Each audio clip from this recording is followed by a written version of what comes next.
नमस्कार मेरे प्यारे श्रोताओं, आज हम आपको एक लड़की की बहुत ही दुख भरी कहानी सुनाएंगे जिसका नाम सुकन्या था, जो आपके दिल को छू जाएगी। तो बिना देर किए चलिए कहानी शुरू करते हैं। सुकन्या बस रोए जा रही थी और कहती जा रही थी कि बापू, मुझे शादी नहीं करनी है, मुझे तो अभी और पढ़ना है। सुकन्या के बापू भीमा कहने लगे कि बेटी, ऐसी बातें क्यों कर रही हो? ऐसी अच्छी घड़ी में कोई बुरी बात बोलता है क्या? ये सब हम तुम्हारे भले के लिए ही तो कर रहे हैं। उस घर में तुम राज करोगी, महारानी बनकर रहोगी। साथ ही तुम्हारे भाई गणेश की भी शादी हो जाएगी, उसका भी घर बस जाएगा।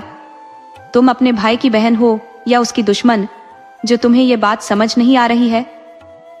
सुकन्या के पिता भीमा ने उसे आंखें दिखाते हुए उसकी माँ की तरफ देखा और गुस्से में कहने लगे कि अब तुम बस ऐसे ही खड़ी रहोगी क्या, या बेटी को तैयार भी करोगी? थोड़ी ही देर में वो लोग आने वाले हैं और जल्दी से इस बेटी को तैयार करके आंगन में ले आओ। वहीं पर मैं इन दोनों भाई बहनों का रिश्ता उन लोगों से पक्का कर दूंगा। और हाँ, अगर कोई भी भूल हुई ना, तो तुम्हारी बेटी के साथ साथ तुम्हारी भी जान ले लूंगा। समझ गई तुम? ये कहकर भीमा गुस्से में कमरे से बाहर चले गए। अपने पिता के बाहर जाते ही सुकन्या ने अपनी माँ का हाथ अपने हाथों में लिया और रोते हुए बोली कि माँ, बापू को समझा दो ना, मुझे अभी शादी नहीं करनी है। मुझे तो शादी से डर लगता है माँ, मैं तो अभी पढ़ना चाहती हूँ और लिखकर कुछ बनना चाहती हूँ। माँ, हमारी मैडम कहती है कि पढ़ लिख कर इंसान बहुत आगे बढ़ जाता है, तो माँ मुझे भी पढ़ना है। माँ तुम कुछ बोलो ना। माँ, मुझे ये शादी नहीं करनी है। माँ, रेवती दीदी की तो आप सब ने शादी की थी, क्या हुआ? दीदी हम सबको छोड़कर चली गई। माँ, अगर दीदी पढ़ी लिखी होती तो आज वो हमारे साथ होती। माँ, मेरी मैडम कह रही थी कि कम उम्र में शादी होने से जान को खतरा होता है। माँ, क्या तुम मेरी भी जान खतरे में डालना चाहती हो? सुकन्या रोते हुए ये सब कह रही थी। रेवती का नाम सुनकर सुकन्या की माँ को जैसे एक झटका सा लगा। वो धम्म से जमीन पर बैठ गई। उनके सामने अपनी बड़ी बेटी रेवती का चेहरा घूमने लगा। बार बार उनके कहे आखिरी शब्द उनके कानों में गूंजने लगे, जैसे उस समय वो कह रही हो कि माँ, मुझे मरने का दुख नहीं है, मुझे तो खुशी है कि मैं इस नरक से आजाद हो रही हूँ।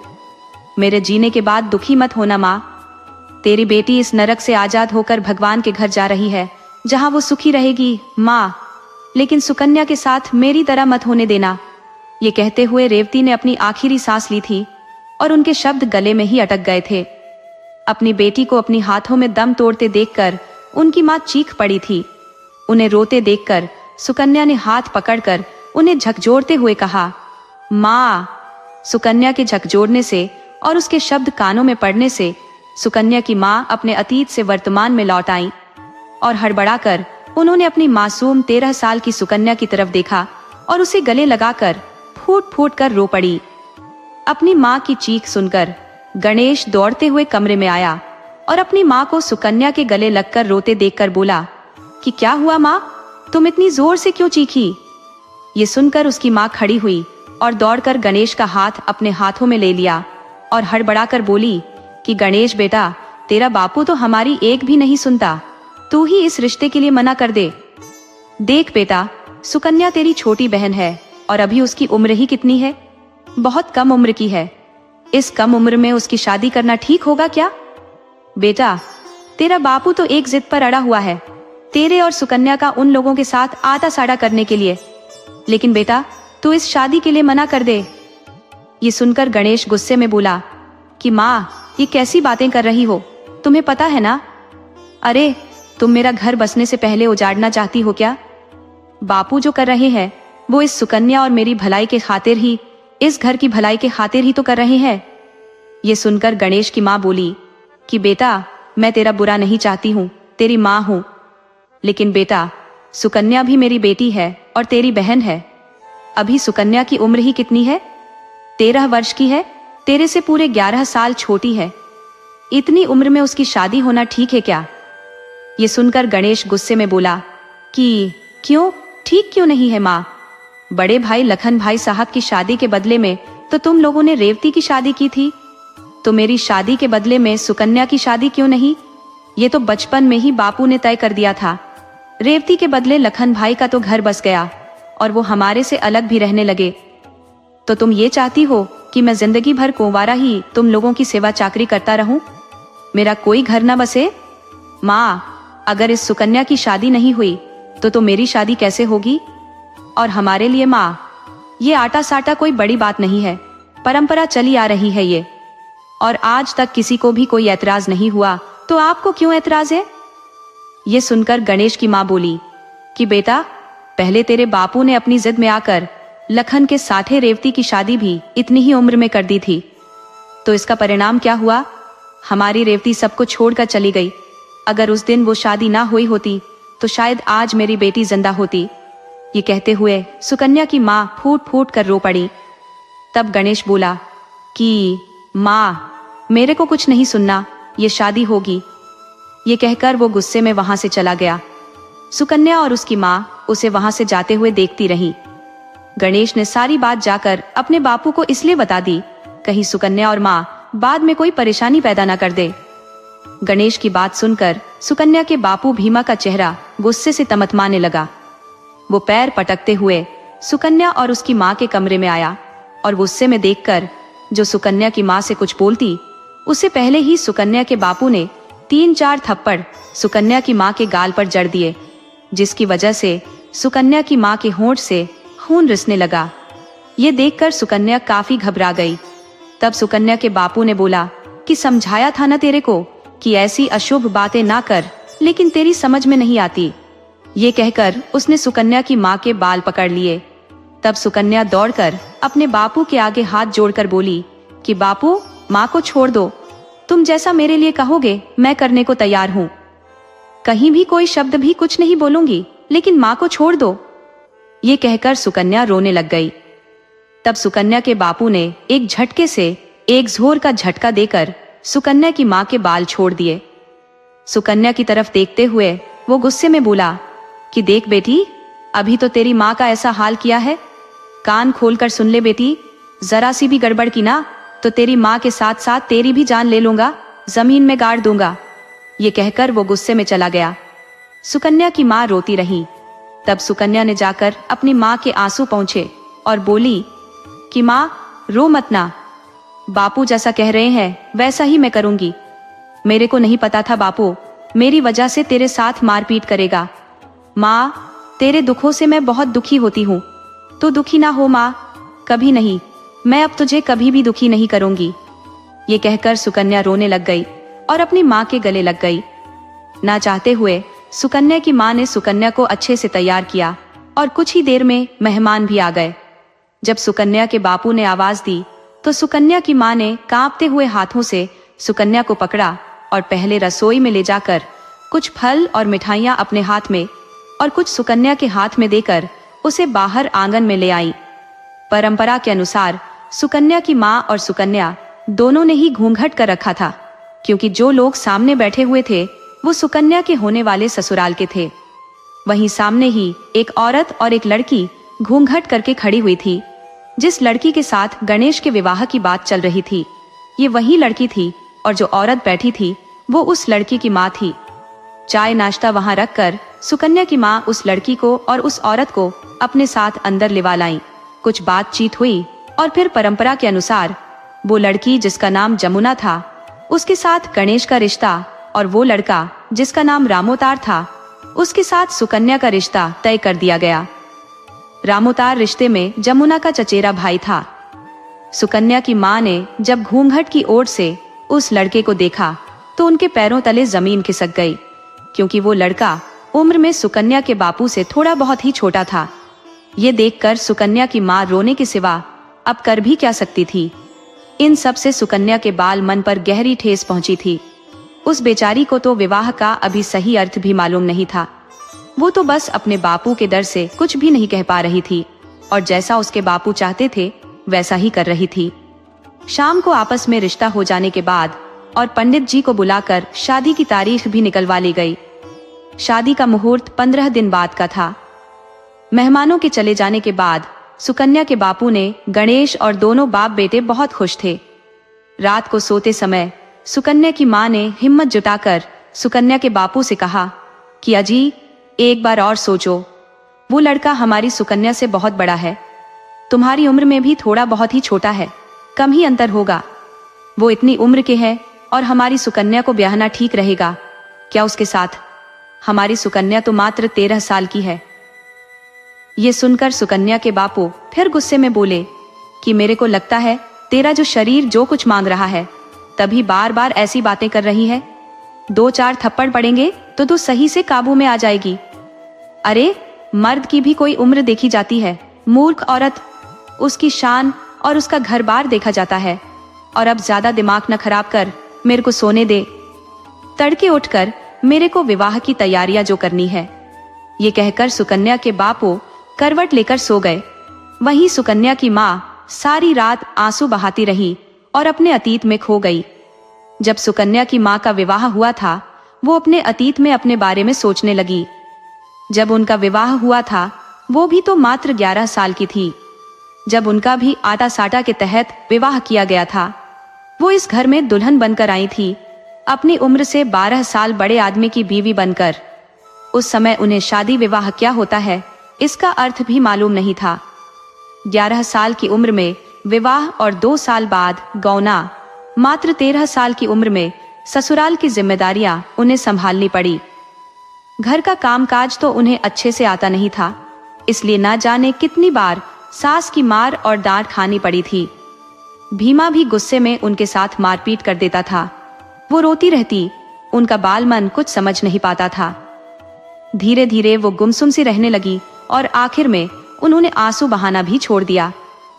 15 साल की होते होते वो एक बेटे की मां बन गई, जिसका नाम लखन रखा गया।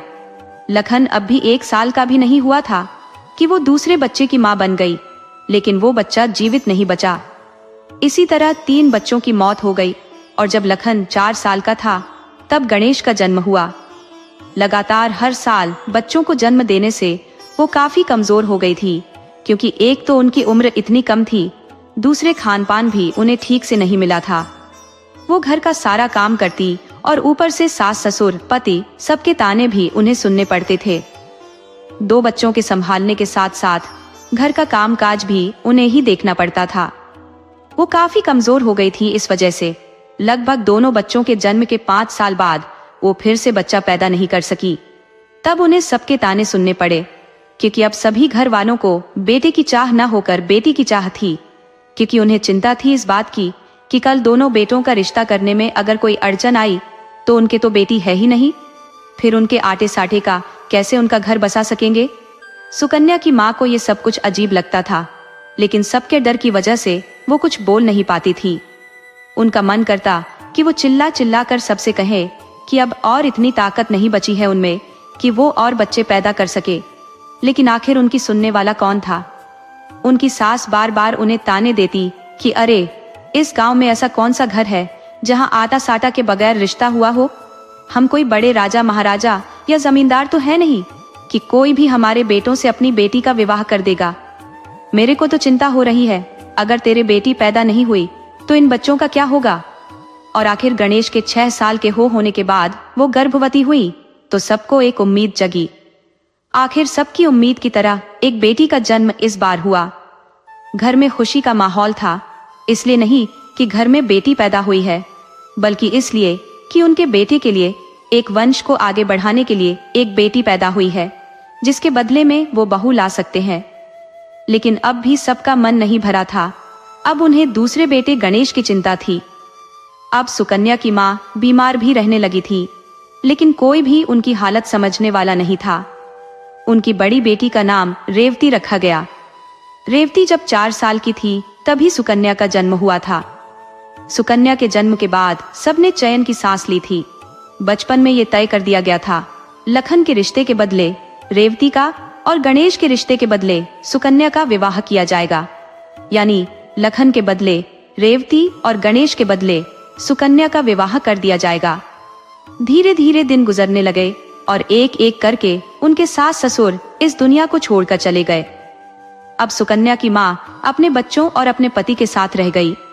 वो अपने पति के साथ अपने खेतों में काम करके जैसे तैसे अपने बच्चों की परवरिश कर रही थी। धीरे धीरे दिन गुजरने लगे। जब लखन 20 साल का था और रेवती मात्र 9 साल की थी। तब भीमा के पास एक रिश्ता आया। भीमा ने इस आटा साटा के रिश्ते को स्वीकार कर लिया और बिना लड़के लड़की को देखकर ही रिश्ता तय कर दिया। ये सब देखकर रेवती की माँ खूब रोई, गिड़गिड़ाई, लेकिन भीमा के आगे रेवती की माँ अभी भी नादान है। रेवती की माँ कहने लगी कि अरे देखो, हमारी बिटिया कुल 9 साल की है। लेकिन भीमा पर इसका कोई असर नहीं पड़ा। उन्हें तो बस अपने बेटे के घर बसाने की ज्यादा चिंता थी। भीमा समझने की बजाय रेवती की माँ को ही धमकाने लगे। आखिर रेवती की माँ चुप रहना ही उन्होंने ठीक समझा, क्योंकि चुप रहना शायद उनकी मजबूरी थी। वो करती तो क्या करती, अपने पति के खिलाफ जाकर अगर कुछ करती है तो ये समाज उसे समाज विरोधी मानता है। सीने पर पत्थर रखकर आखिर उन्होंने सब कुछ जो हो रहा है उसे होने दिया। जब उन्होंने दुल्हन बनी अपनी रेवती की तरफ देखा तो उनकी आंखों में झरझर आंसू बहने लगे थे। खेलने कूदने और गुड्डे गुड़ियों की उम्र में विवाह कराने की जो उम्र होती है, क्या रेवती खुद दुल्हन बैठी हुई थी जो कि गुड्डे गुड़िया जैसी थी। रेवती को तो अपना विवाह गुड्डे गुड़िया का खेल लग रहा था। उसे क्या पता था आखिर में विवाह क्या होता है।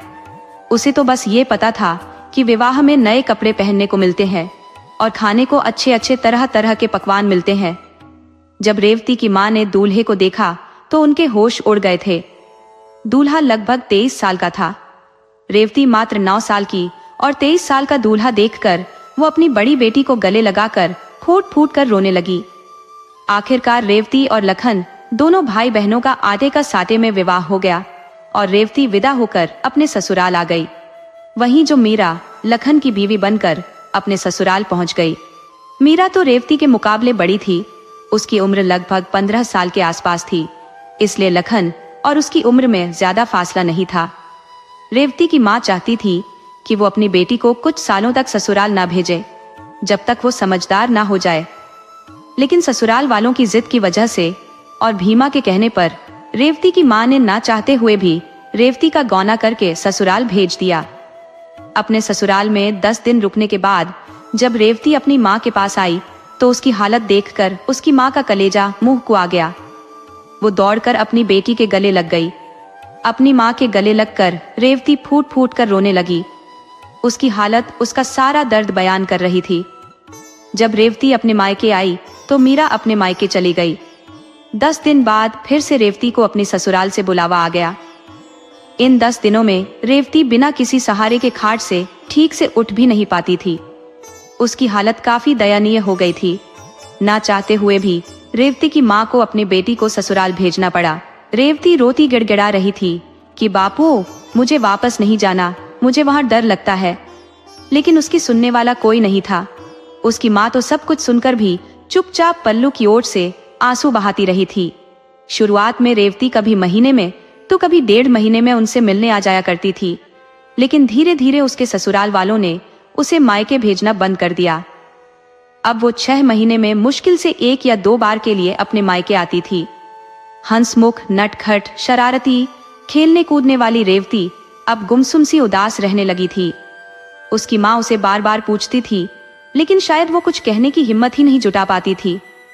इतनी सी उम्र में जैसे उसे उम्र से पहले ही समझदार और सहनशील बना दिया था।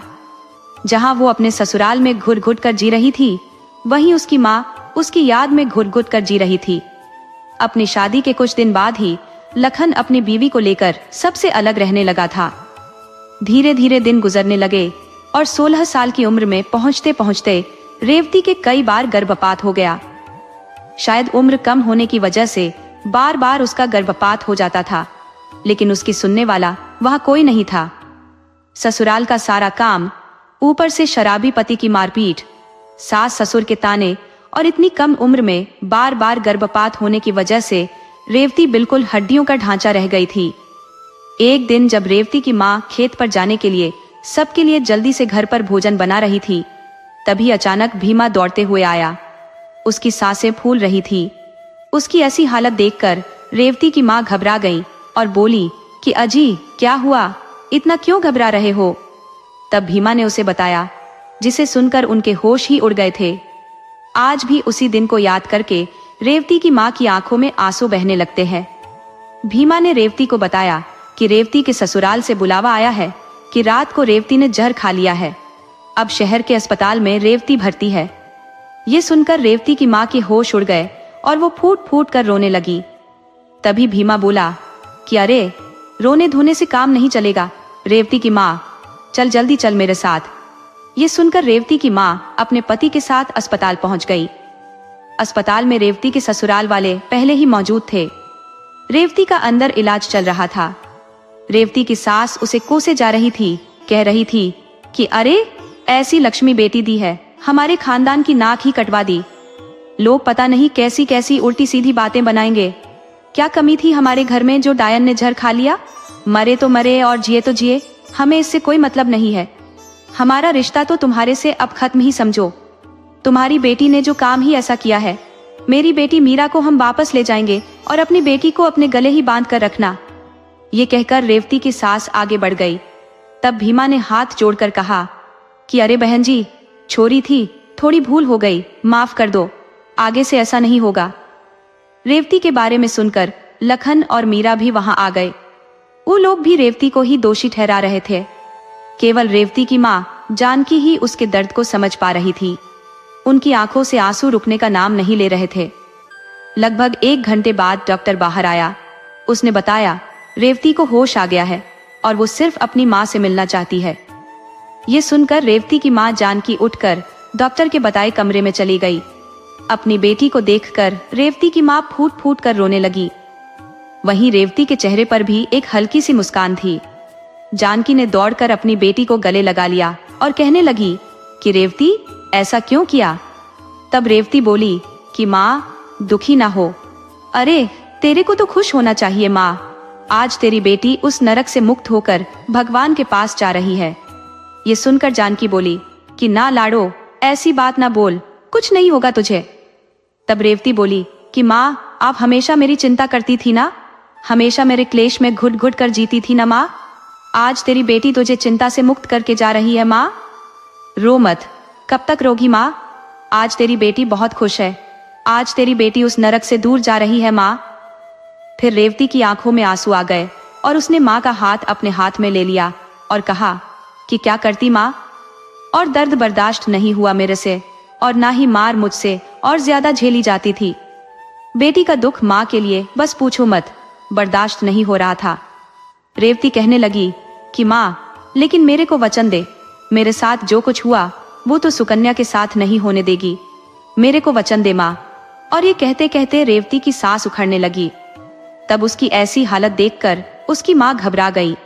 वो वहां से जाकर डर से कुछ पूछती या कुछ बताती तो रेवती ने उनका हाथ पकड़ लिया और बोली कि नहीं माँ, मेरे पास और वक्त नहीं है, मैं आखिरी बार तेरी गोद में सोना चाहती हूँ माँ, मुझे चैन की नींद सोने दे।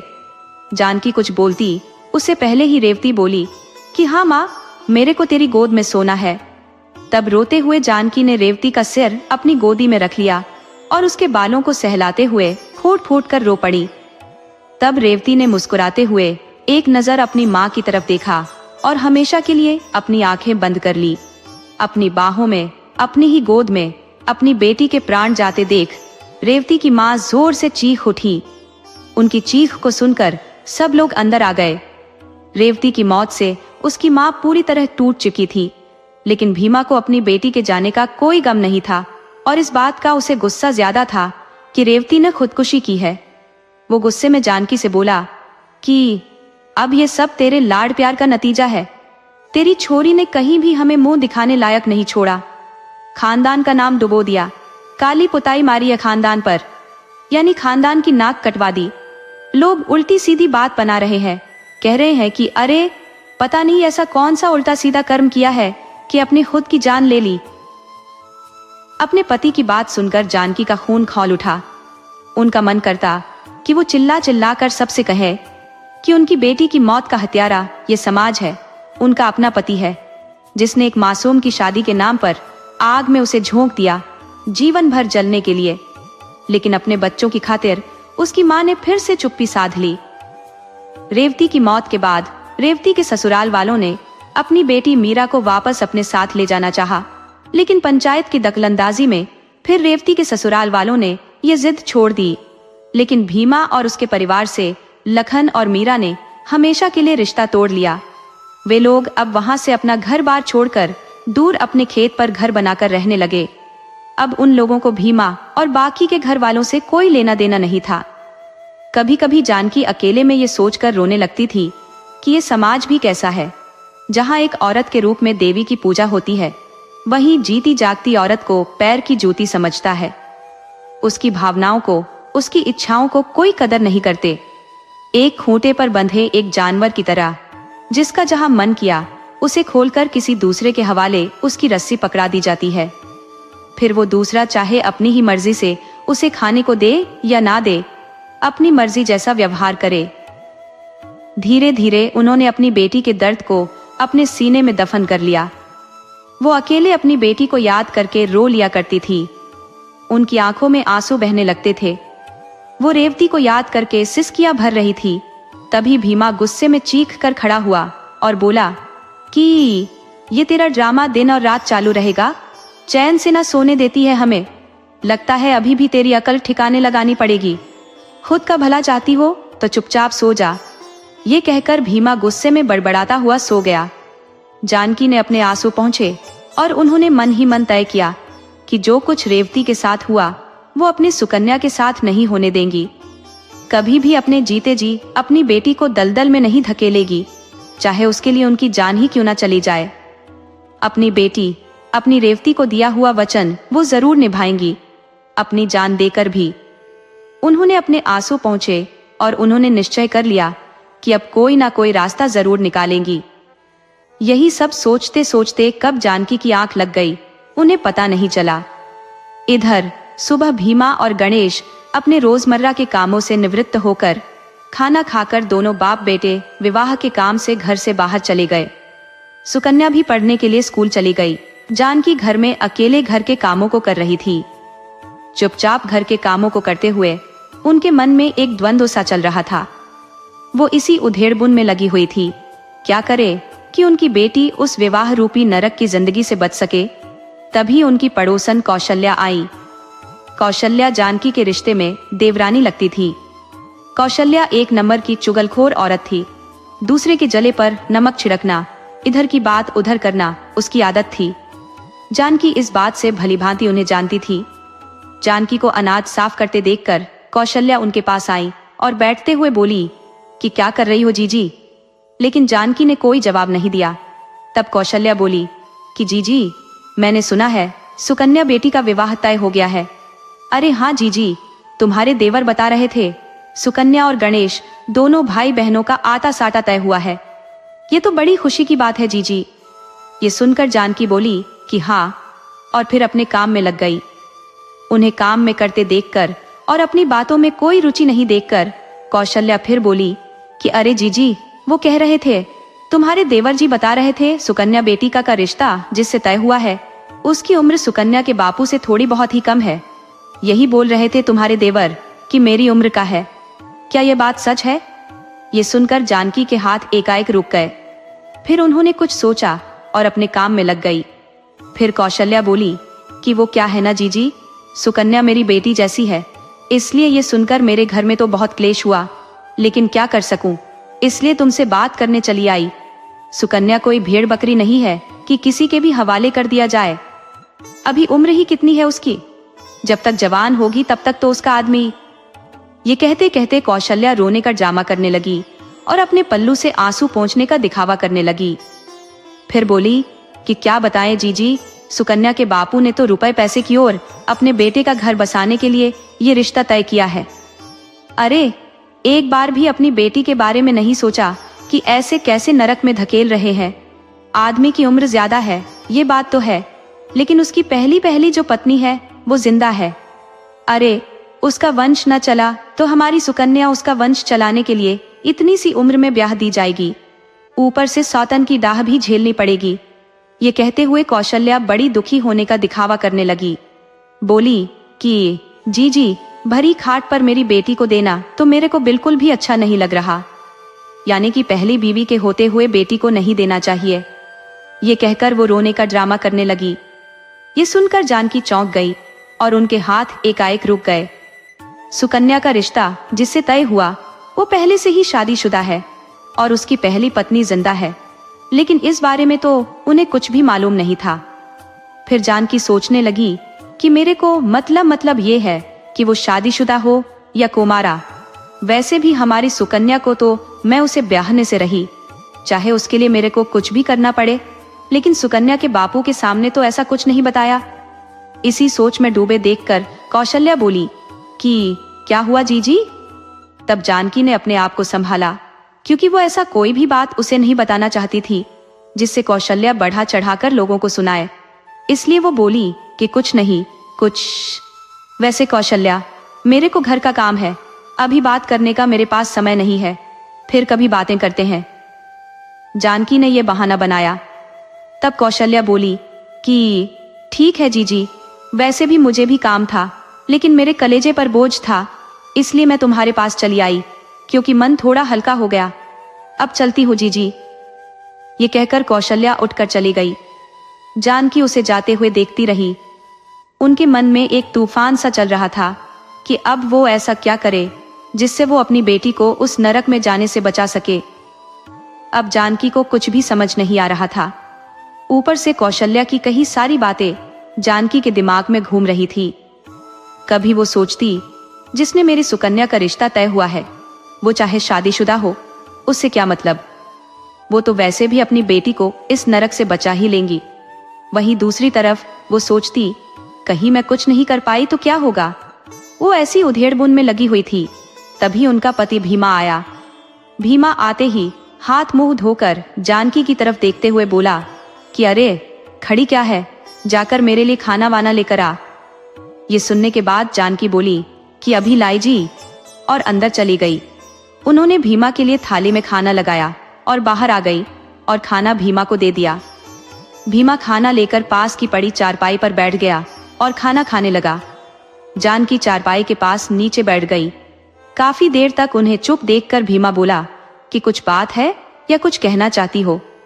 ये सुनकर जानकी बोली कि अजी, हमारी सुकन्या का रिश्ता आपने जिससे तय किया है वो पहले से ही शादीशुदा है, उसकी पहली पत्नी भी जिंदा है।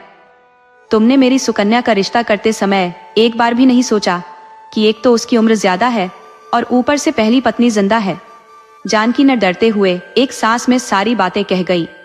तब भीमा के चेहरे का रंग बदलने लगा और वो गुस्से में बोला कि अरे पागल, अगर उसकी बीवी जिंदा है तो क्या हुआ, अरे उस घर में जो तुम्हारी सुकन्या का ही राज होगा। तब वो जानकी कहने लगी कि मेरी सुकन्या का। तब भीमा बोले कि हाँ, हमारी सुकन्या उस घर को वंश से चलावेगी और राज्य करेगी। उस घर में राज और उसकी पहली जो पत्नी नौकरानी बनकर रहेगी, या उसके आगे हाथों हाथों में ही रखेंगे उसे तो सुकन्या को। और जरा ये सोच कि वो कितने बड़े लोग हैं। उस घर में बेटी जो उन्होंने गणेश को देने की सोची है, कितने बड़े लोग हैं ये। कितनी बड़ी बात है कि उनके घर की बेटी हमारे गणेश की बहू बनकर आएगी। ऊपर से हमारी सुकन्या विवाह में एक कौड़ी भी हमें उसके विवाह में खर्च नहीं करनी, सारा खर्चा वो लोग ही उठा देंगे। यहाँ तक कि सुकन्या के लिए जेवर भी धौलाना से लेकर आएंगे। ऊपर से गणेश को भी सोने की चांदी की अंगूठी और गले में चैन मिलेगी। गणेश की पत्नी को सारा जेवर और कुछ दान दहेज भी मिलेगा। हमारी तो फूटी कौड़ी भी नहीं लगेगी। और मर्द की भी कोई उम्र देखी जाती है क्या, उसका तो घर बार और उसकी हैसियत देखी जाती है। भीमा ये कहकर मुस्कुराने लगा। भीमा की बातें सुनकर जानकी हैरानी से उसकी तरफ देखते हुए कहने लगी। फिर बोली कि मुझे तो विश्वास नहीं हो रहा कि आप सुकन्या के बापू हो, जो अपने लालच की खातिर अपनी फूल सी बेटी को उस नरक में धकेल चले हो। जानकी का इतना कहना था कि भीमा गुस्सा हो गया और उसने खाने की थाली उठाकर जोर से आंगन में फेंक दी और गुस्से में खड़ा होते हुए बोला। जैसे ही जानकी के गाल पर तमाचा देने को हुआ, सुकन्या वहां आ गई और बोली कि न बापू, माँ को न मारो, माँ को मत मारो। ये कहते उसकी आंखों में आंसू आ गए। तब भीमा ने अपना हाथ गुस्से में दूसरी तरफ झटक दिया और जानकी की तरफ देखते हुए गुस्से में बोला कि तेरे को पहले ही समझाया था, लेकिन तेरी अक्ल में कोई बात बैठती नहीं है ना। कान खोलकर सुन ले, मैं चुप हूँ तो इस विवाह के वास्ते कि ये विवाह सही सलामत हो जाए।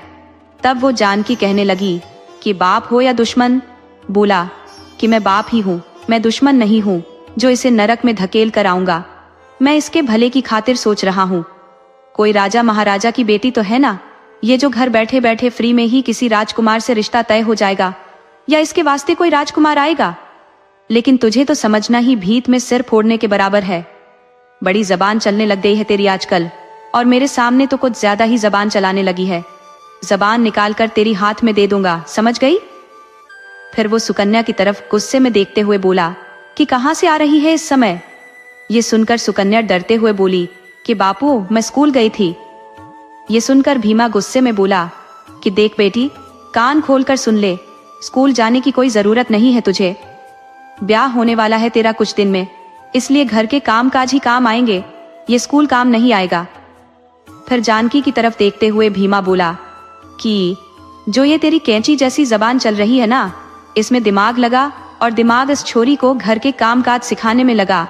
कल को अगले घर जाएगी तो यही सुनना मिलेगा कि माँ बाप ने कुछ सिखाकर भेजा या नहीं, या तू जो घर के काम का सीखा। और आज के बाद कान खोलकर सुन ले, कोई कुछ नहीं बोलेगा ना, ये छोरी स्कूल जाएगी, और न तू इस विवाह के बारे में कुछ बोलेगी, समझ गई? तो वरना जिंदा ही जमीन में दफना दूंगा तुमको, समझ आ गई? ये कहकर भीमा वहां से चला गया। तब सुकन्या जानकी के पास आई और उसके आंसू पोंछते हुए बोली कि माँ, मैंने तुमसे पहले बोला था कि बापू से कुछ न कहो, वो तुम्हें मारने के सिवाय और कुछ नहीं कर सकते। और माँ, भलाई इसी में है, हम चुप ही रहे। बापू जो कर रहा है करने दे मेरी माँ, मैं तेरे को दुख में नहीं देख सकती। ये सुनकर जानकी बोली कि बेटी, तू तो समय से पहले ही बहुत समझदार हो गई। और ये कहकर जानकी सुकन्या को गले लगाकर फूट फूट कर रोने लगी। जैसे जैसे विवाह के दिन नजदीक आते जा रहे थे, जानकी की मुश्किलें बढ़ती जा रही थी, क्योंकि अभी तक वो ऐसा कुछ नहीं रास्ता निकाल पाई थी जिससे वो अपनी बेटी को बचा सके। शादी के 4 दिन पहले एक दिन भीमा गाड़ी से शहर से विवाह का सारा सामान लदवा कर लाया। वो अपने साथ कुछ बैग लेकर जानकी के पास अंदर गया और खुश होते हुए बोला कि देख जानकी, ये मैं क्या लेकर आया हूँ। कहकर उसने एक एक करके सामान दिखाया, जिसमें गणेश और सुकन्या के लिए काफी सारे कपड़े थे। साथ में ही सुकन्या के लिए कहीं सिंगार और सजने का सामान था। सामान दिखाने के बाद भीमा खुश होते हुए कहने लगा कि यह सारा सामान जमाई साहब ने दिलवाया है गणेश और सुकन्या के लिए। तुम्हारे को क्या लगता है जानकी कि मुझे सुकन्या को अच्छे घर बार में न देखना? अरे मेरी छोरी राज करेगी। मैं नहीं चाहता, मेरा एक भी पैसा नहीं लगेगा, और हमारी लड़की को इतना अच्छा घर मिल गया। कहते हैं ना, हल्दी लगी ना फिटकरी, और रंग भी चोखा है। हमें तो मुंह मांगी मिल गई जानकी। इतने बड़े खानदान की बहू हमारे जो गणेश के लिए आवेगी, जीवन भर गणेश की तो 5 उंगलियां घी में रहेंगी, और वहीं हमारी बेटी भी इतनी बड़ी खानदान में बहू बनकर जाएगी। भीमा बस गुणगान किए जा रहा था, लेकिन जानकी के अंदर तो जैसे गुस्से का ज्वार उबल रहा था। उन्हें गुस्सा बहुत आ रहा था। वो आदमी इतना गिर सकता है जो सिर्फ अपने लालच और अपने बेटे के बारे में सोच रहा है। एक बार भी अपनी बेटी के बारे में नहीं सोचा, लेकिन उन्होंने कोई जवाब नहीं दिया। अब तो जानकी की रातों की नींद उड़ गई। वो दिन रात इसी उधेड़बुन में लगी रहती कि वो अपनी बेटी को कैसे बचाए। तभी उनके दिमाग में एक विचार आया।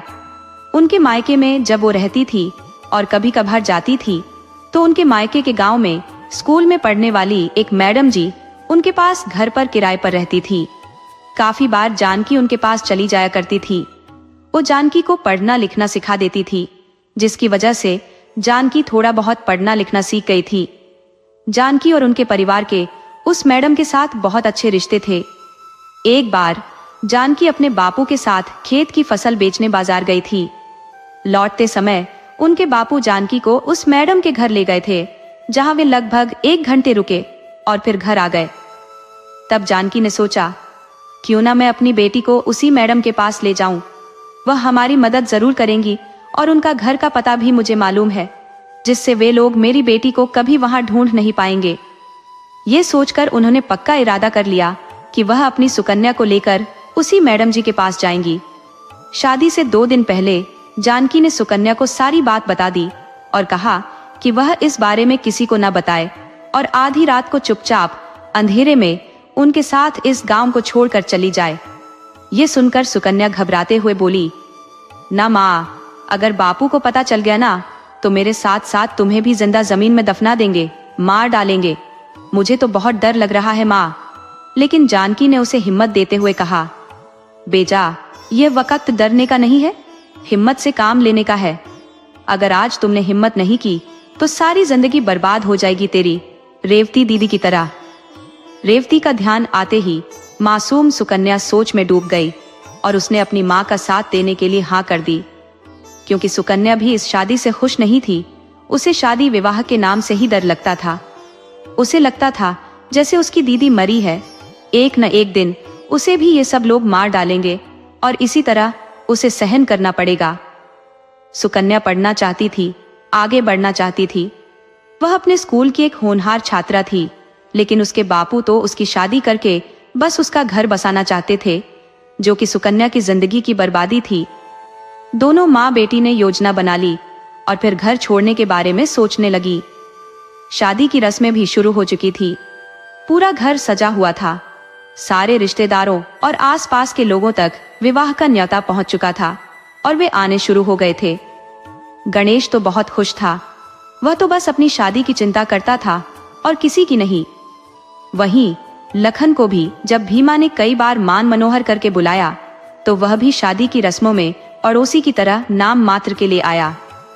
कल शादी थी, यह सोचकर जानकी ने रात को ही सुकन्या के साथ घर छोड़ने का प्लान बनाया।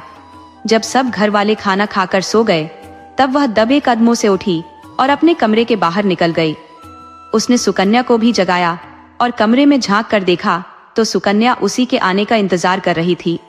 तब जानकी ने अपने पास रखे कुछ पैसे जो उसने छुपा कर रखे थे और अपने पास रखे हुए जेवर निकाले, कुछ जरूरी कपड़े एक पोटली में बांधे और दबे कदमों से सुकन्या के पास चली आई। सुकन्या भी उनके आने का इंतजार कर रही थी। अपनी माँ के बताए अनुसार सुकन्या ने पहले ही अपने कपड़ों की एक पोटली तैयार कर रखी थी।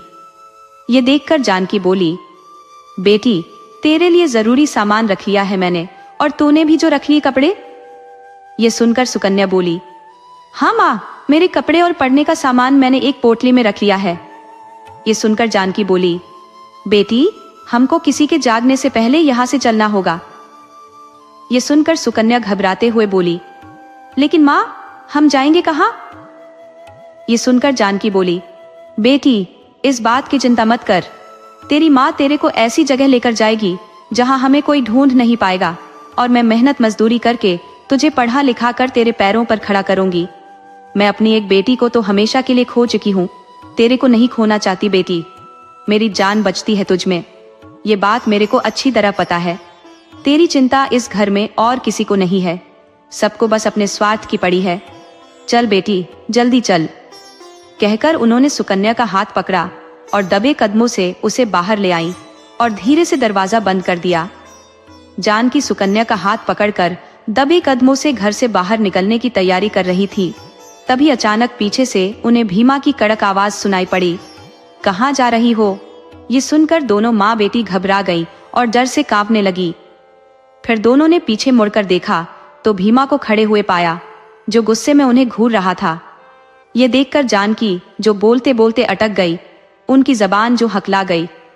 ये सुनकर भीमा गुस्से में उनकी तरफ बढ़ा और बोला, तुझे क्या लगा कि मैं सो रहा हूँ? अरे मैं तुम्हारी पल पल पर नजर रखे हुए हूँ तुम पर। मेरे को तो पहले से ही तुम पर शक था कि तू कोई ऐसा काम जरूर करेगी जिससे सारी बिरादरी में मेरी नाक कट जाएगी, लोग थूकेंगे मेरे मुंह पर। ये कहकर भीमा आया और एक जोरदार तमाचा जानकी के गाल पर रख दिया। सुकन्या कुछ कहती उससे पहले ही भीमा गुस्से में बोला, खबरदार छोरी, चुपचाप अपने कमरे में चली जा, मेरा और जो रूप मत देख, तेरी जान से जो नहीं यही खत्म कर दूंगा तुझे, चली जा यहाँ से। सुकन्या थर थर कांपने लगी। भीमा जानकी के बाल पकड़कर उसे घसीटते हुए अपने कमरे में ले गया। सुकन्या पीछे से चिल्लाती रही, बापू माँ को छोड़ दो, माँ का कोई दोष नहीं है। लेकिन भीमा ने एक नहीं सुनी और बेरहमी से घसीटते हुए जानकी को कमरे में ले गया और अंदर से किवाड़ बंद कर लिए। सुकन्या चिल्लाती रही, दरवाजा खटखटाती रही, लेकिन भीमा ने दरवाजा नहीं खोला। तब सुकन्या खिड़की से अपने बापू को आवाज देने लगी। भीमा अंदर ले जाकर जानकी को बेरहमी से पीटने लगा। जानकी रोती रही, चिल्लाती रही, लेकिन भीमा ने एक नहीं सुनी। बाहर सुकन्या जोर जोर से आवाज देकर अपने बापू के हाथ जोड़कर गेट खोलने के बारे में कह रही थी, लेकिन भीमा पर तो जैसे खून करने का भूत सवार था। उसे जैसे सुध बुद्ध ही नहीं थी। वह जानकी को बेरहमी से मारपीट किए जा रहा था। जब सुकन्या को कुछ समझ नहीं आया तो वह भागकर अपने भाई गणेश के कमरे में गई और उसका दरवाजा खटखटाने लगी। कुछ देर बाद गणेश ने दरवाजा खोला और बोला, क्या है रे सुकन्या, आधी रात को मेरी नींद में खल्लल क्यों डाला? तो यह सुनकर सुकन्या रोते हुए बोली, भैया। तब गणेश बोला, बेटी क्या हुआ, क्यों रो रही है? तब सुकन्या ने कहा, भैया माँ को बचा लो, बापू उसे बेरहमी से पीट रहे हैं। ये सुनकर गणेश सुकन्या के साथ आया और अपने बापू से दरवाजा खोलने के लिए कहा, लेकिन भीमा ने दरवाजा नहीं खोला। तब गणेश ने जोर जोर से दरवाजा खटखटाया और फिर एक जोरदार लात दरवाजे पर मारी, जिससे दरवाजे के अंदर लगी कुंडी एक तरफ खिसक गई और गणेश ने अंदर जाकर अपनी माँ को बचाया। भीमा ने जानकी को मारते मारते जो अधमरी हालत में कर दिया था। गणेश के बीच बचाव करने पर भीमा गुस्से में जानकी की तरफ देखते हुए फिर गणेश की तरफ देखकर बोला, बेटा क्यों बचाया?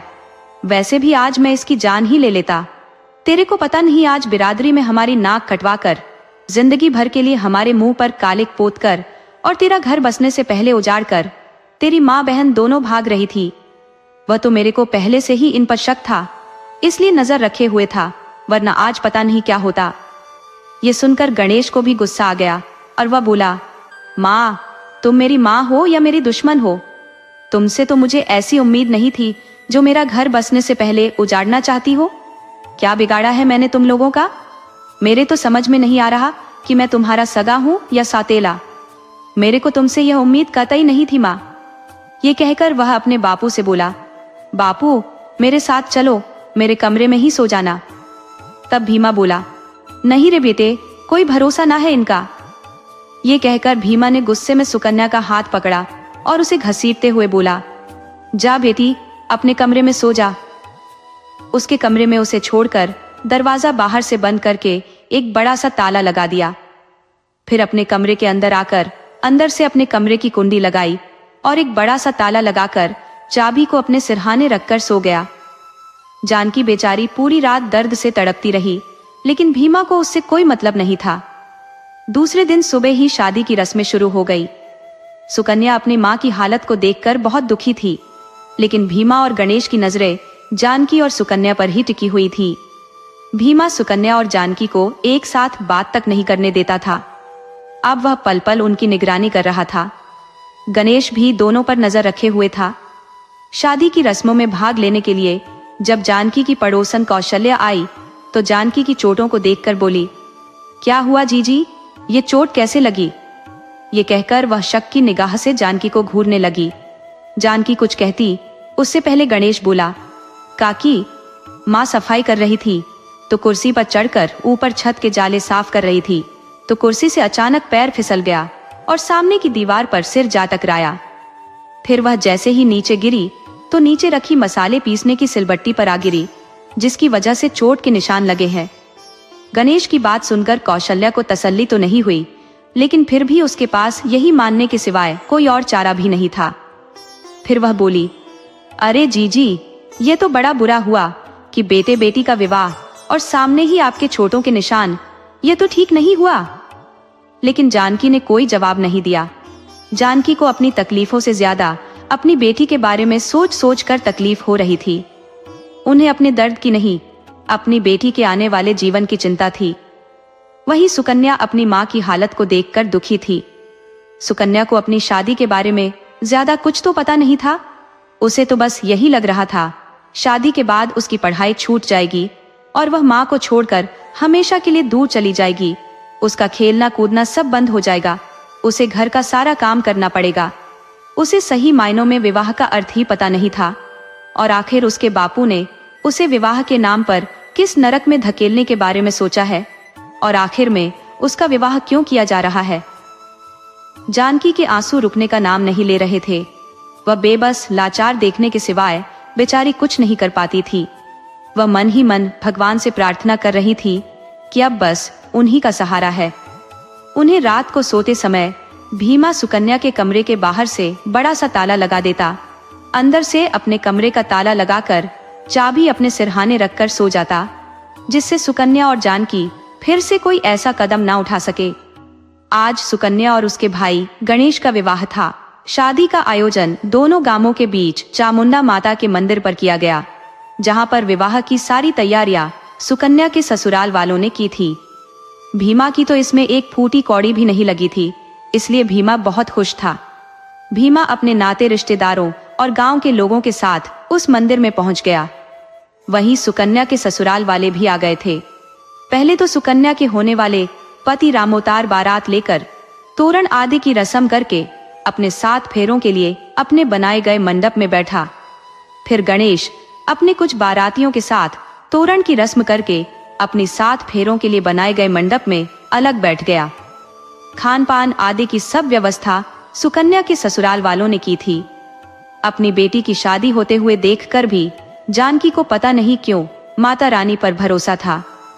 वह बार बार माता रानी से अपनी बेटी को बचाने की प्रार्थना कर रही थी। वही सुकन्या भी अपनी माँ की हालत को देखकर बहुत दुखी थी। वह रोए जा रही थी और साथ में वह अपने विवाह से भी नाखुश थी। दूल्हा बने रामोतार ने देखा भीमा के साथ आए भीमा के कुछ गांव वालों ने आलोचना की कि भीमा ने आटा साटा किया है, यह तो ठीक है, लेकिन एक बार यह सब कुछ करने से पहले अपनी बेटी और होने वाले जमाई का मेल तो देख लेता। वहीं अधिकतर भीमा के साथ आए कुछ गांव वालों ने भीमा को इस रिश्ते की सराहना की, बिना यह देखे कि बेटा बेटी का मेल है या नहीं। आखिर समाज में दोनों तरह के लोग होते हैं। आखिरकार सुकन्या को दुल्हन बनाकर लाया गया और मंडप में बैठा दिया गया। अलग अलग मंडप में दोनों भाई बहनों की शादी हो रही थी। सारी रस्मों रिवाजों और 7 फेरों के बाद दोनों की शादी संपन्न हो गई। आज जैसे ही शादी संपन्न हुई, वैसे ही जानकी अपनी बेटी के बारे में सोचकर बेहोश हो गई। उन्हें बेहोश होते देखकर वहां पर हड़कंप मच गया। फिर सबने सोचा शायद बेटी से दूर जाने के गम में बेहोश हुई है। उन्हें किसी तरह होश में लाया गया। फिर वह अपनी बेटी के साथ वापस अपने घर आ गई, जहां विदाई की रस्में की जानी थी। अपनी बेटी को विदा करते वक्त जानकी अपनी बेटी के गले लगकर फूट फूट कर रोई। वह मन ही मन अपने आप को कोस रही थी कि वह अपनी बड़ी बेटी को दिया गया वचन पूरा नहीं कर सकी और अपनी छोटी बेटी को भी उसी नरक की आग में झोंक दिया। सुकन्या भी अपनी माँ से दूर जाने के गम में उसके गले लगकर फूट फूट कर रो रही थी। सुकन्या आखिरकार अपने ससुराल विदा होकर चली गई। उधर गणेश भी अपनी दुल्हन जमुना को विदा कराकर अपने घर ले आया। सुकन्या अपने मायके से विदा होकर दुल्हन बनकर अपने ससुराल आ गई।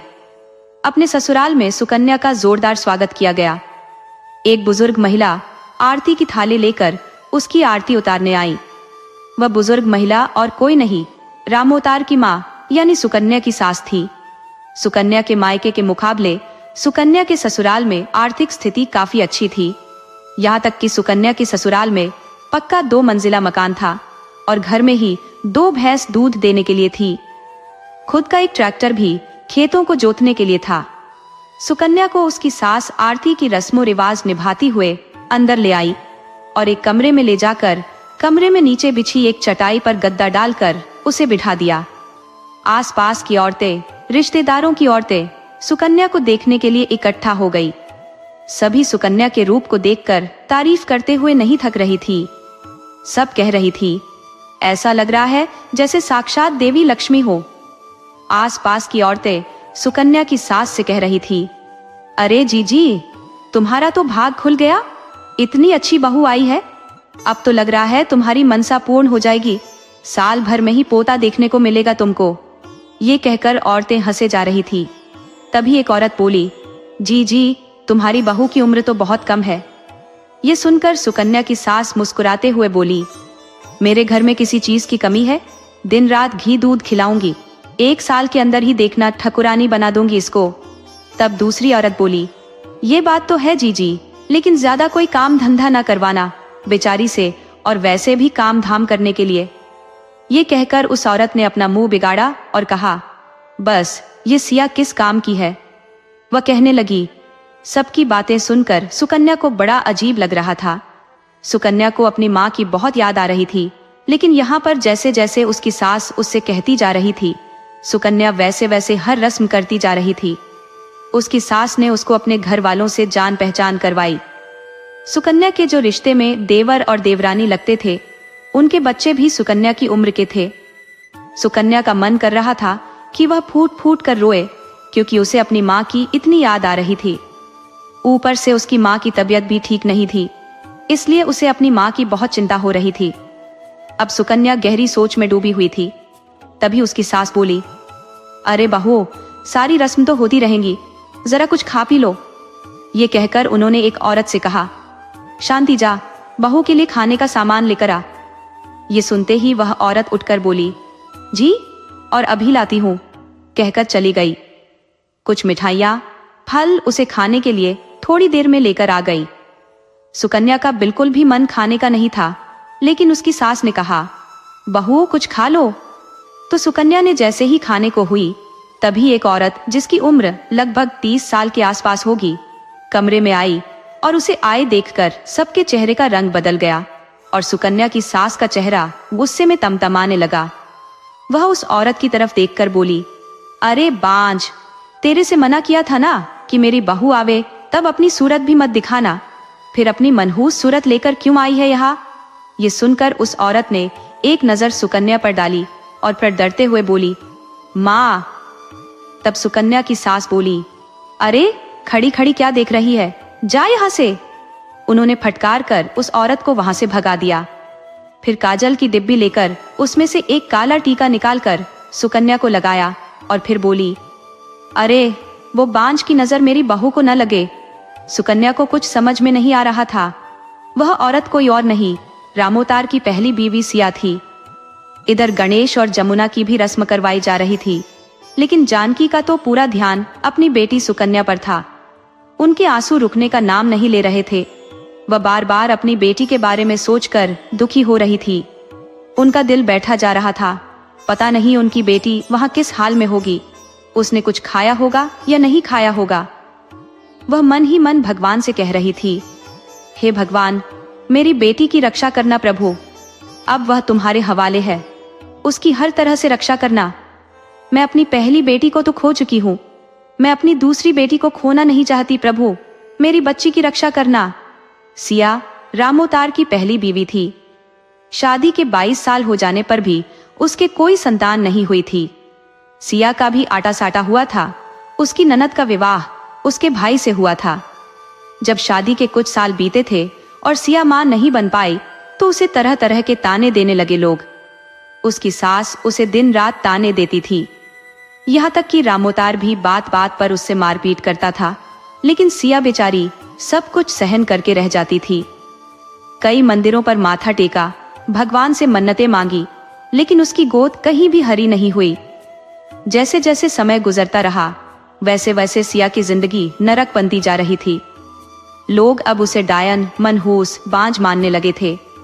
कोई भी शुभ काम करने से पहले उसका चेहरा अगर किसी को दिख जाता तो वह उसे गालियां सुना देता था और साथ में ही भगवान से प्रार्थना करता, हे प्रभु, कुछ अशुभ ना हो, कुछ अनहोनी ना हो। सिया को बच्चों से बहुत प्यार था, लेकिन कोई भी अपना बच्चा उसके पास इस डर से नहीं जाने देता था, कहीं वह उसके बच्चे पर कोई काला जादू ना कर दे। यह देखकर सिया रोते हुए दिन रात भगवान से प्रार्थना करती, हे प्रभु, चाहे उसे एक बेटी ही दे दे, लेकिन उसकी गोद हरी कर दे। लेकिन शायद भगवान को भी उस पर दया नहीं आई थी और उसने उसकी एक बार भी नहीं सुनी। ये सब देखकर सिया अंदर ही अंदर टूट चुकी थी। वह घुट घुट कर जी रही थी। वह अकेले में फूट फूट कर रोती और उसको दर्द को समझने वाला वहां कोई नहीं होता था। उसकी ससुराल में उसकी जिंदगी बद से बदतर हो गई थी, लेकिन आखिर में जाए तो जाए कहाँ। उसके मायके में उसके माता पिता का देहांत हो चुका था। उसके इकलौता भाई और उसकी बीवी उसकी सगी ननद थी, जो सिया को बिल्कुल पसंद नहीं करती थी। वह हमेशा सिया को ही ताने देती थी। उसका भाई तो उसकी भाभी यानी उसकी ननद के आगे एक शब्द भी नहीं बोल पाता था।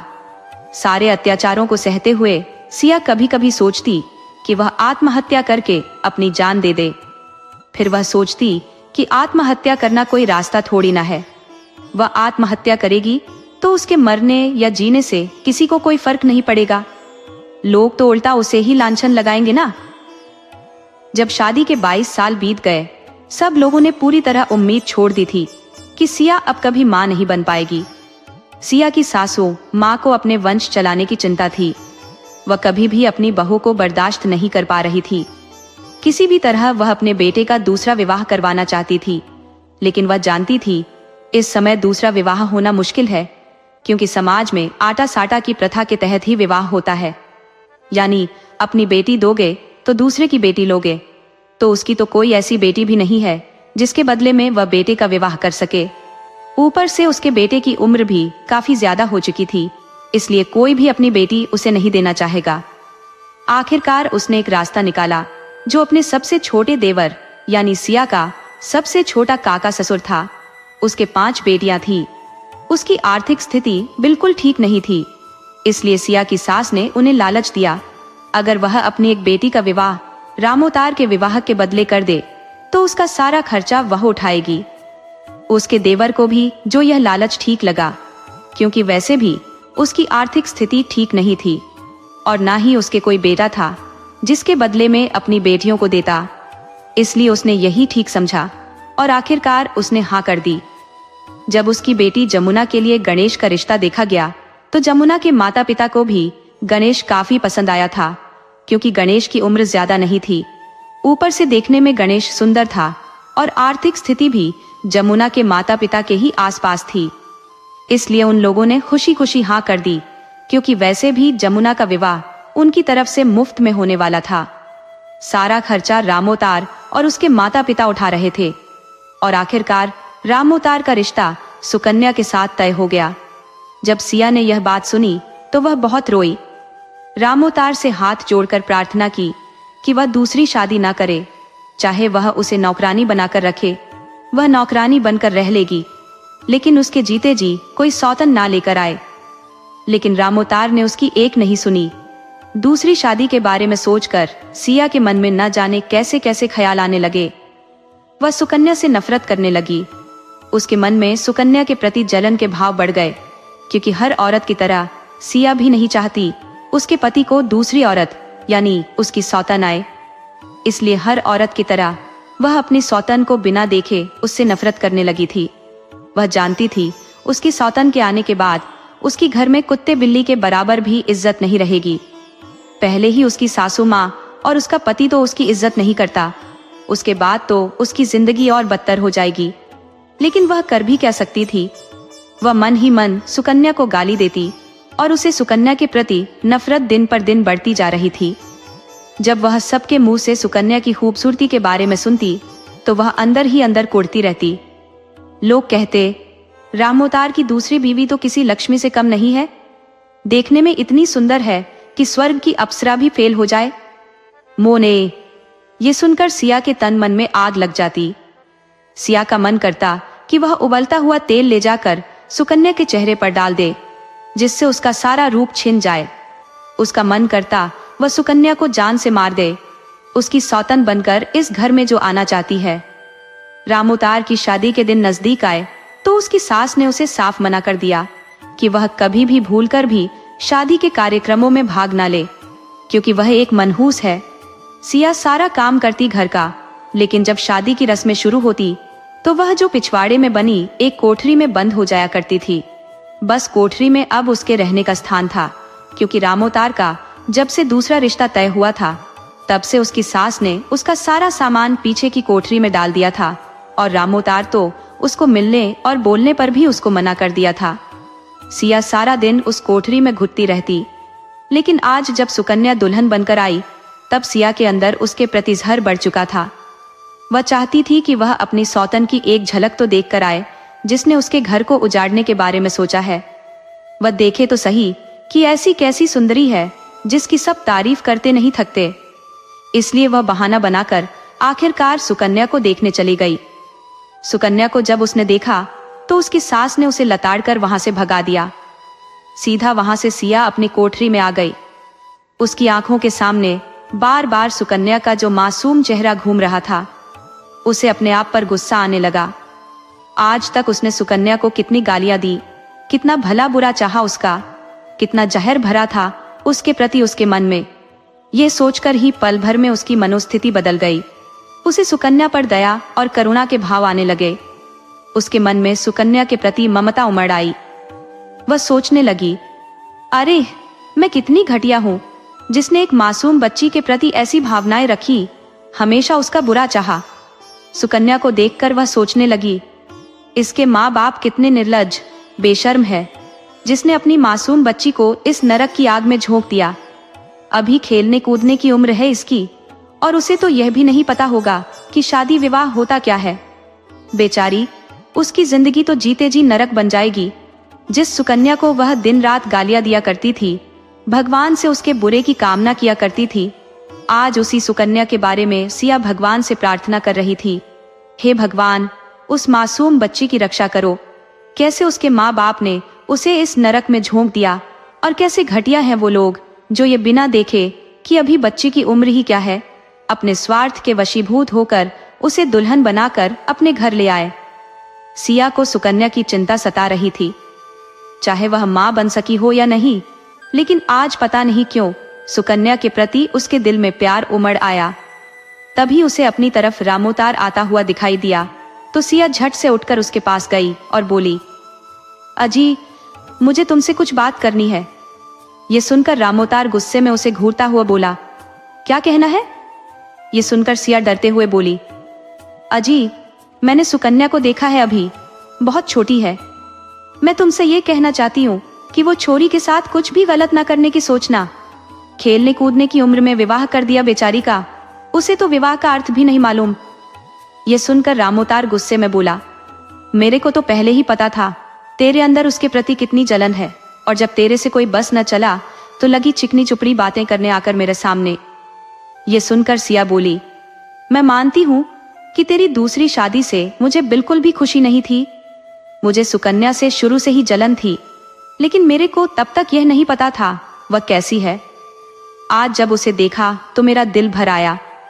खेलने कूदने की उम्र में उसके माँ बाप ने उसे ब्याह दिया, उसे तो विवाह का अर्थ भी मालूम नहीं होगा।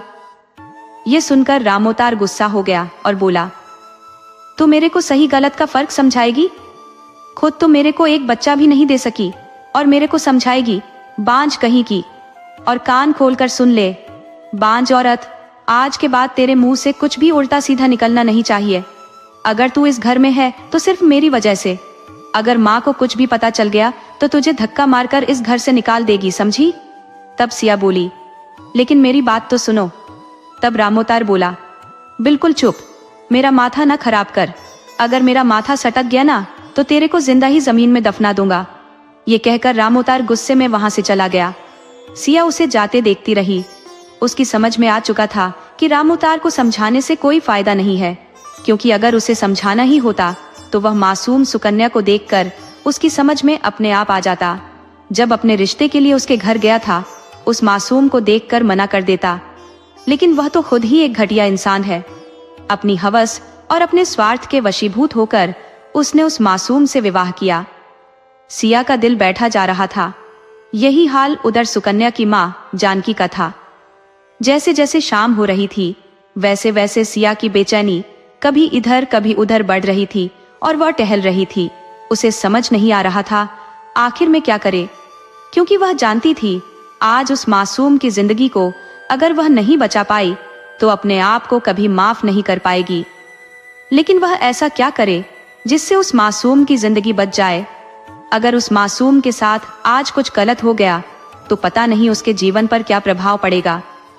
ऐसे ही विचार उसके मन में आ जा रहे थे। उसके मन में तूफानों का जो बवंडर सा मचा हुआ था। वह भगवान से प्रार्थना कर रही थी, भगवान मेरी मदद करना। रात को सुकन्या के कमरे में उसके रिश्ते में जो ननद और जेठानी लगती थी उसे ले आई और एक पलंग पर यह कहकर बिठा दिया, यहाँ पर तुम्हें सोना है। यह कहकर सभी हंसते हुए बाहर निकल गई। सुकन्या की कुछ समझ में नहीं आया। उसे तो अपनी माँ की बहुत याद आ रही थी। रात के लगभग 11 बजे के आसपास रामोतार ने जोरदार धक्के के साथ दरवाजा खोला। दरवाजा खुलने की आवाज से गहरी नींद में सो रही सुकन्या डरकर एक कोने में बैठ गई। रामोतार कमरे में आया और कमरे में एक कोने में जल रही दिए की मदद से सुकन्या उसी को पहचान नहीं सकी और बोली, कौन? तब शराब के नशे में रामोतार बोला, मैं हूं तेरा भरतार। ये कहकर उसने कमरे का दरवाजा अंदर से बंद कर दिया और कुंडी लगा दी। ये देखकर सुकन्या काफी घबरा गई और वह बढ़ते हुए जो बोला कि सुकन्या इधर आओ। ये सुनकर रामोतार बोला, मैं तुम्हारा पति हूं। तो सुकन्या कहने लगी, तुम जाओ यहां से, यहां क्यों आए हो? तो रामोतार बोला, मैं तुम्हारा भरतार हूं, तुम्हारे पास नहीं आऊंगा तो कहां जाऊं? ये कहकर रामोतार सुकन्या की तरफ बढ़ा। तब सुकन्या डर कर खड़ी हो गई। तब रामोतार शराब के नशे में था। वह लड़खड़ाते हुए सुकन्या के पास पहुंचा। उसके मुंह से आती शराब की दुर्गंध से सुकन्या और घबरा गई। सुकन्या को समझ नहीं आ रहा था कि पहले सुकन्या के साथ जबरदस्ती करने की वह कोशिश करने लगा। सुकन्या डर के मारे जोर जोर से रोने लगी, अपने आप को बचाने की कोशिश करने लगी। तभी रामोतार गुस्से में बोला, सुनो, ज्यादा नखरे न कर, तेरे यहाँ सुनने वाला कोई नहीं है। सब घर वाले ऊपर के अंदर कमरों में अंदर कुंडी लगाकर सो रहे हैं। तभी अचानक दरवाजा खटखटाने की आवाज आने लगी। तब रामोतार गुस्से में बोला, कौन है रे आधी रात को? लेकिन कोई आवाज नहीं आई। बार बार दरवाजा खटखटाने की आवाज आ रही थी। तब रामोतार गुस्से में उठकर दरवाजा खोलने गया। जैसे ही दरवाजा खोला तो सामने सिया खड़ी थी। सिया को देखकर रामोतार गुस्से में बोला, तेरी इतनी हिम्मत, आधी रात को मेरा दरवाजा खटखटाया? तू मुझे लग रहा है खुराक मांग रही है। ये सुनकर सिया हाथ जोड़कर बोली, मैं तेरे से हाथ जोड़कर विनती करती हूँ, इस मासूम पर रहम खा। सुकन्या काफी डर चुकी थी, पर डर कर जैसे ही दरवाजे से निकलने लगी वैसे ही रामोतार ने धक्का देकर उसे अंदर गिरा दिया। वह फूट फूट कर रो रही थी, कह रही थी, मेरे को बचा लो जीजी। उसकी हालत देखकर सिया को उस पर बहुत तरस आया। वह रामोतार से गुस्से में बोल रहा था, अपना भला चाहती है तो यहाँ से चली जा, समझी? और मेरे मामले में दखल ना दे। ये मेरी पत्नी है, मैं इसके साथ जो चाहूं करूं, मेरी मर्जी। तो कौन है यहाँ से मेरे को आई रोकने वाली? चल जा यहाँ से। ये कहकर रामोतार जाने लगा तो सिया उसके पैरों में पड़ गई और बोली, भगवान के लिए इस छोरी को छोड़ दो, मैं तुम्हारे आगे हाथ जोड़ती हूँ। शीश। लेकिन रामोतार तो शराब के नशे में था। उसने सिया के बाल पकड़कर उसे उठाया और धक्का देकर दूर गिरा दिया। जैसे ही रामोतार अपने कमरे में जाकर दरवाजा लगाता, उससे पहले सिया गुस्से में बोली, तेरे को छोरी को तो छोड़ना ही होगा, मेरे जीते जी तो ऐसा तू कुछ नहीं कर सकता। ये सुनना था कि रामोतार गुस्से में बोला, क्या करेगी तू? ज्यादा बोलने लगी है आजकल, तेरी जबान कैंची की तरह चल रही है। अभी रुक, पहले तेरा ही काम तमाम करता हूँ। नाक में दम कर रखा है मेरे, अब तो तेरे को जिंदा नहीं छोड़ूंगा।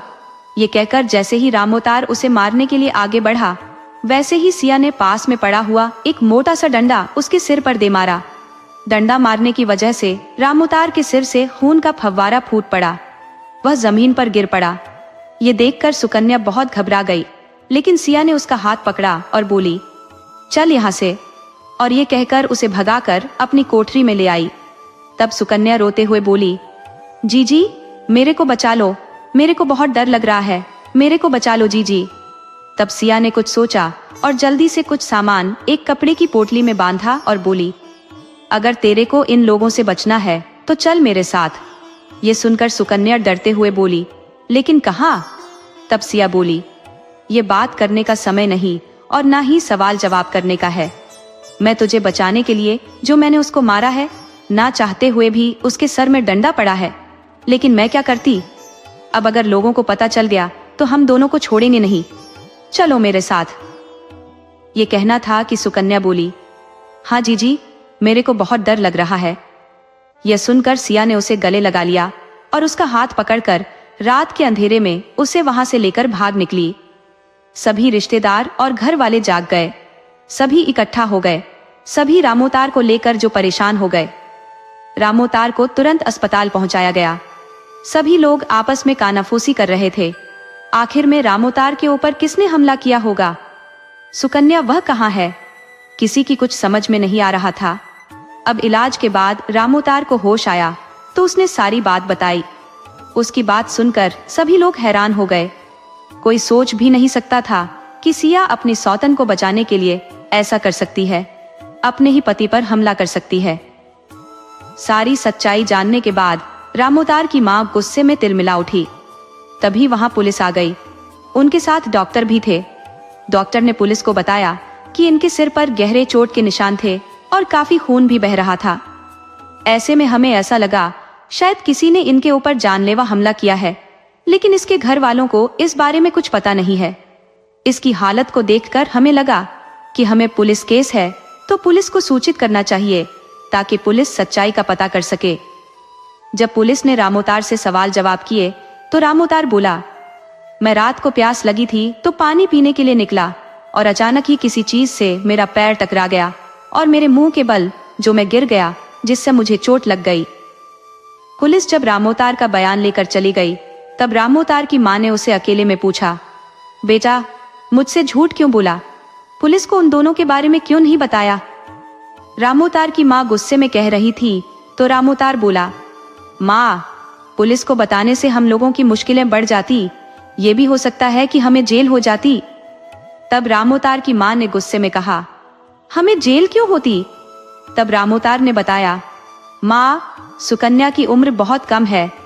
अगर पुलिस को सुकन्या और मेरी शादी के बारे में पता चल जाता और साथ में ये भी पता चल जाता कि मेरी पहले से ही सिया से शादी हो चुकी है और मेरी पहली पत्नी जिंदा है, तो मुझे और तुम्हें जेल हो सकती थी।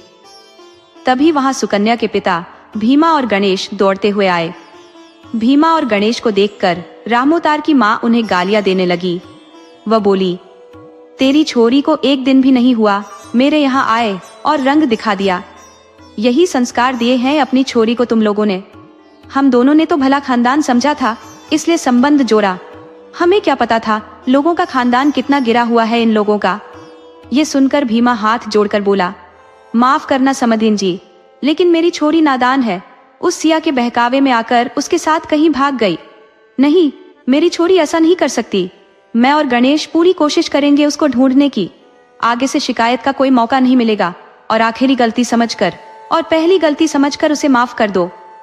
भीमा गिड़गिड़ाते हुए कह रहा था। तब रामोतार की मां बोली, कान खोलकर सुन लो, अगर तेरी छोरी नहीं मिली ना तो मेरी जमुना को वापस हमेशा के लिए मेरे घर आना पड़ेगा। ये सुनकर गणेश घबरा गया और बोला, ऐसी बात मत बोलो, हम लोग जल्दी सुकन्या को ढूंढ लेंगे और आगे से ऐसी कोई बात नहीं होगी। तब रामोतार की मां बोली, मेरा तो मन करता है कि उन दोनों के ऊपर मिट्टी का तेल छिड़क कर आग लगा दूं। मेरे बेटे की ऐसी हालत की है, मिल जाए तो जिंदा ना छोड़ो उन्हें। ये कहकर गुस्से में वह तिलमिला उठी। तो भीमा बोला, नहीं बहन जी, हम उसे जरूर ढूंढेंगे। भीमा और गणेश और रामोतार के परिवार वाले गांव वालों ने आसपास के गांव, रेलवे स्टेशन, बस स्टैंड, सब जगह सिया और सुकन्या को ढूंढा, लेकिन उनका कोई पता नहीं चला। 2 दिन तक वे लोग लगातार ढूंढते रहे, लेकिन उनका कहीं भी नामो निशान नहीं मिला।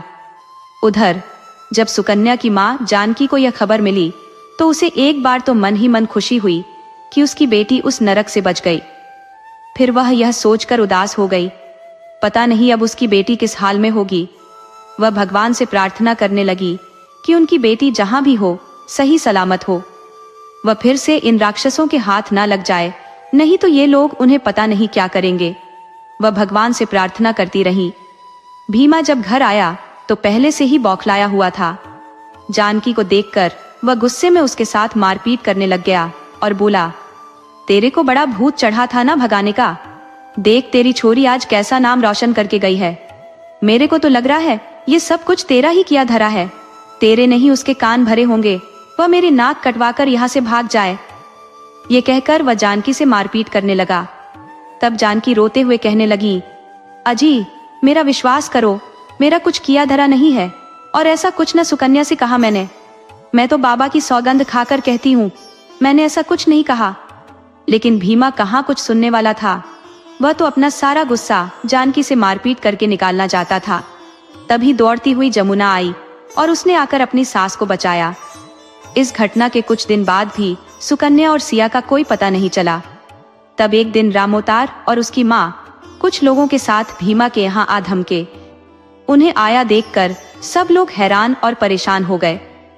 भीमा उनकी ओर बढ़ते हुए जो कहने लगा, आइए समदन जी, बैठिए। ये सुनकर रामोतार की माँ गुस्से में बोली, मैं यहाँ कोई मेहमान बनवाने नहीं आई हूँ, तुम्हारे यहाँ से अपनी जमुना को लेने के लिए आई हूँ, हमेशा हमेशा के लिए। ये सुनकर सब घर वाले परेशान हो गए।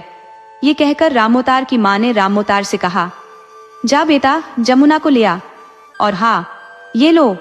ये कहकर उसने कागज भीमा को सौंप दिया और भीमा को पकड़ाकर बोली, शादी विवाह का सारा खर्चा है। तेरी बेटी तो अब भाग गई तो मुझे तुमसे कोई वास्ता नहीं है। मेरी जमुना को भी तुम्हारे यहाँ कभी नहीं भेजूंगी। जितना जल्दी हो सके उतना जल्दी मेरा पैसा लौटा देना। ये सुनकर भीमा के तो होश उड़ गए। रामोतार जब जमुना के चलने के बारे में कहने लगा तब जमुना बोली, नहीं भाई साहब, मुझे तुम्हारे साथ चलने की कोई परेशानी नहीं है, लेकिन जब मैं तुम्हारे साथ केवल 2 दिन के लिए जाऊं, यह अब मेरा घर है, मेरा विवाह हो चुका है, ऐसे में मैं तुम्हारे साथ नहीं जा सकती हूँ। हमेशा मेरे घर को छोड़कर, हमेशा के लिए अपने घर को छोड़कर। ये सुनकर रामोतार गुस्से में बोला, ए छोरी, क्या बोल रही है तू? तुझे पता भी है तू किससे बात कर रही है? ये कहकर जमुना का हाथ पकड़कर उसे घसीटते हुए ले जाने की कोशिश करने लगा। तब जमुना ने अपना हाथ छुड़ाया और बोली, नहीं भाई साहब, मैं कोई खिलौना नहीं हूं जिसे मन हो जिंदगी के लिए साथ खिलवाड़ करे। मेरी जिंदगी, मेरी शादी हो चुकी है, मेरा पति है, मैं अपने पति के साथ अपने घर में रहूंगी। माना कि तुम्हारे वास्ते मेरा विवाह किया गया था और भाई साहब तुमने मेरे विवाह का खर्च उठाया था, लेकिन यह मैं तो मेरा खुद का स्वार्थ था। तुम्हारा और मेरे पति के घर को छोड़कर मैं कहीं नहीं जाऊंगी। तुमने अपने स्वार्थ के लिए मेरा विवाह कराया था। ये सुनते ही रामोतार को गुस्सा आया और उसने जैसे ही जमुना के ऊपर हाथ उठाना चाहा तब गणेश बीच में आ गया और बोला, ना जीजा जी, ऐसी गलती ना करो। अब जमुना मेरी पत्नी है और अब मेरी पत्नी या घर से जाएगी तो अपनी मर्जी से। ये सुनकर रामोतार गुस्से में तिलमिला उठा। वहीं जब रामोतार की माँ ने यह सुना तो गुस्से में जमुना की तरफ झपट पड़ी और बोली, छोरी, तुझे होश भी है क्या बोल रही है? 2 दिन यहाँ रही नहीं कि अपनी ही बातें बोलने लग गई इनकी। तेरे को होश भी है कि तेरे माँ बाप का तेरे पीले हाथ करने की भी जो औकात नहीं थी? मैंने ही तेरा विवाह किया है, पता है ना? ये सुनकर जमुना बोली, पता है ताई, लेकिन इसका मतलब यह नहीं कि तुमने मेरा विवाह किया है, तो अब मैं विवाह तोड़ने के लिए कुछ ना। तुम कहो तो मैं तोड़ दूं? तुम्हारे कहने से मैं अपना विवाह नहीं तोड़ सकती। माना कि मेरे घर वालों की स्थिति ज्यादा अच्छी नहीं थी, लेकिन इसका मतलब ये तो नहीं कि तुमने मेरा विवाह किया और अब मैं मेरी पूरी जिंदगी के साथ तुम जैसा करो वैसा खिलवाड़ कर सको। और एक बात ताई, तुमने मेरा विवाह कोई रहम खाकर नहीं किया, अपने बेटे के स्वार्थ की खातिर किया था। ये सुनते ही रामोतार की माँ गुस्से में जमुना की तरफ लपकी और उसके बाल पकड़ लिए और बोली, तेरे को तो होश है छोरी, तू क्या बोल रही है? तुझे तो मैं जान से मार दूंगी और तेरे माँ बाप ने मेरा कर्जा भी नहीं उतारा है। यह सुनकर जानकी आ गई और बोली, बहन जी, जो कुछ भी हुआ उसमें जमुना और गणेश का कोई दोष नहीं है, तो फिर तुम अब इनका क्या लेना देना? क्या नाता तोड़ना चाहती हो? यह सुनकर रामोतार की माँ गुस्से में बोली, तेरी छोरी ने जो रंग दिखाए है ना, वो मेरी नाक पर जो बदनामी होती है, मेरी नाक कटवाई है रे खानदान की, तो बताओ मैं उसका बदला लेकर तुमसे रहूंगी। ए छोरी, वह कहने लगी। ये सब कहकर उसने जमुना की तरफ देखा और बोली, तेरे माता पिता को भी कभी चैन की रोटी नहीं नसीब होने दूंगी। ये कहकर रामोतार की तरफ देखते हुए बोली, चल बेटा यहाँ से, ये लोग तो सूद समेत सारा पैसा वापस देंगे, राजी से नहीं तो गैर राजी से। ये कहकर रामोतार अपने साथ आए आदमियों को लेकर वहां से चला गया। सुकन्या के सारे घर वाले उन्हें जाते हुए देखते रहे। रामोतार की मां द्वारा शादी में मांगे गए सारे रुपयों की वजह से भीमा काफी परेशान हो गया। वह दिन रात इसी चिंता में डूबा रहा था, कैसे रुपया चुकाया जाए। भीमा अपना सारा गुस्सा अपनी पत्नी जानकी पर निकालता, क्योंकि वह सारा कसूरवार जानकी को ही मानता था। वहीं भीमा दिन रात इसी चिंता में डूबा रहता, क्योंकि उसके पास तो फूटी कौड़ी तक नहीं थी, क्योंकि उसकी इतनी हैसियत नहीं थी। वह जैसे तैसे करके अपना और अपने परिवार का गुजारा कर रहा था। जानकी इन सारी परेशानियों की वजह से काफी दुखी थी। उसे भी समझ नहीं आ रहा था कि वह कहां से इतना पैसा लाए। उसके पास जेवर के नाम पर एक लोहे की कील तक की नहीं थी, क्योंकि जो कुछ भी उसके माँ बाप ने उसकी शादी के समय जेवर दिए थे वह तो उसने अपनी बड़ी बेटी की शादी में दे दिए थे। और वहीं रामोतार की शादी के समय जमुना को पहनने के लिए और गणेश के लिए जो सोने चांदी के जवरात दिए थे वह भी वापस ले लिए। वहीं भीमा का बड़ा बेटा लखन, इन्हें इन सब से कोई लेना देना नहीं था। उसकी तो अपनी खुद की अलग दुनिया थी। उसकी तरफ से चाहे परिवार मरे या कोई और, उसे इससे कोई मतलब नहीं था। गणेश तो सुकन्या को ही कसूरवार मानता था, लेकिन जमुना वह समझदार बहू थी। वह कहती थी, जो कुछ हुआ उसमें सुकन्या का नहीं, सिया दीदी की गलती है। अगर सुकन्या तो नादान है। फिर कहती, माना कि सिया ने थोड़ा गलत किया, लेकिन अपनी जगह पर वह भी सही है। अपने जीते जी ही उसका पति उसके लिए सौतन ले आया, ये कहाँ तक ठीक था। लेकिन शायद सुकन्या की उम्र को देखकर उन्हें उस पर तरस आ गया होगा, इसलिए उसे लेकर भाग गई। वह कहती कि एक हिसाब से तो बिल्कुल सही हुआ, क्योंकि सुकन्या की जिंदगी तो नरक बनती, लेकिन उन लोगों ने सिया की जिंदगी पहले ही नरक बनाकर छोड़ दी थी। ऐसे में दोनों ही उस नरक से छुटकारा पा गईं। अब जाकर उन दोनों माँ बेटों की अक्ल ठिकाने आएगी, क्योंकि जमुना को सिया की हालत पर काफी तरस आता था। वह जब भी उनकी शादी की चर्चा हो रही थी, तब पहली बार जब उसने रामोतार के लिए सुकन्या को देखा था, उसका भी मन किया कि वह इस शादी से मना कर दे, क्योंकि उसके बदले एक मासूम को रामोतार के पल्ले बांधा जा रहा था। लेकिन जमुना बेचारी बेबस और लाचार थी, क्योंकि उसके माता पिता की हैसियत इतनी नहीं थी वह किसी अच्छे घर में उसका रिश्ता कर सके। और शायद कुछ अपने स्वार्थ के कारण और कुछ अपने घर वालों की वजह से जमुना ने चुप रहना ही ठीक समझा था। लेकिन रामोतार और उसकी माँ ने अब उस पर ज्यादा दबाव बनाना शुरू कर दिया। साथ ही कह दिया, अगर पैसा नहीं चुकाई तो उसके लिए अच्छा नहीं होगा। अब भीमा बहुत परेशान हो गया। एक दिन भीमा ने अपने दोस्त जुगनू से जब उसने इस परेशानी के बारे में बातचीत की, तब उसने सलाह दी, देख भाई भीमा, ऐसा कर तू दोनों गांवों की पंचायत बैठा, जो फैसला होगा वह तो मान लेना। वैसे भी अगर तू पंचायत नहीं बैठाएगा तो भी तुझे उसके रुपए देने हैं। अगर पंचायत बैठाओगे तो कुछ फायदा ही होगा, उसमें कोई बुराई नहीं है। अपने दोस्त की बात मानकर भीमा को सही लगी और आखिरकार उसने गांव के पंच पटेलों से इस बारे में विनती की। गांव के पंचों को भी लगा कि भीमा काफी मुसीबत में है, इसलिए उन्होंने पंचायत बैठाना ठीक समझा। भीमा के गांव में आज भी कई मुद्दों होने पर पुलिस की सहायता न लेना माना जाता है, लेकिन पंचायत में ही उसका फैसला हो जाता है। लोग पुलिस के पास नहीं जाते हैं, इसलिए पंचायत बैठाई जाती है।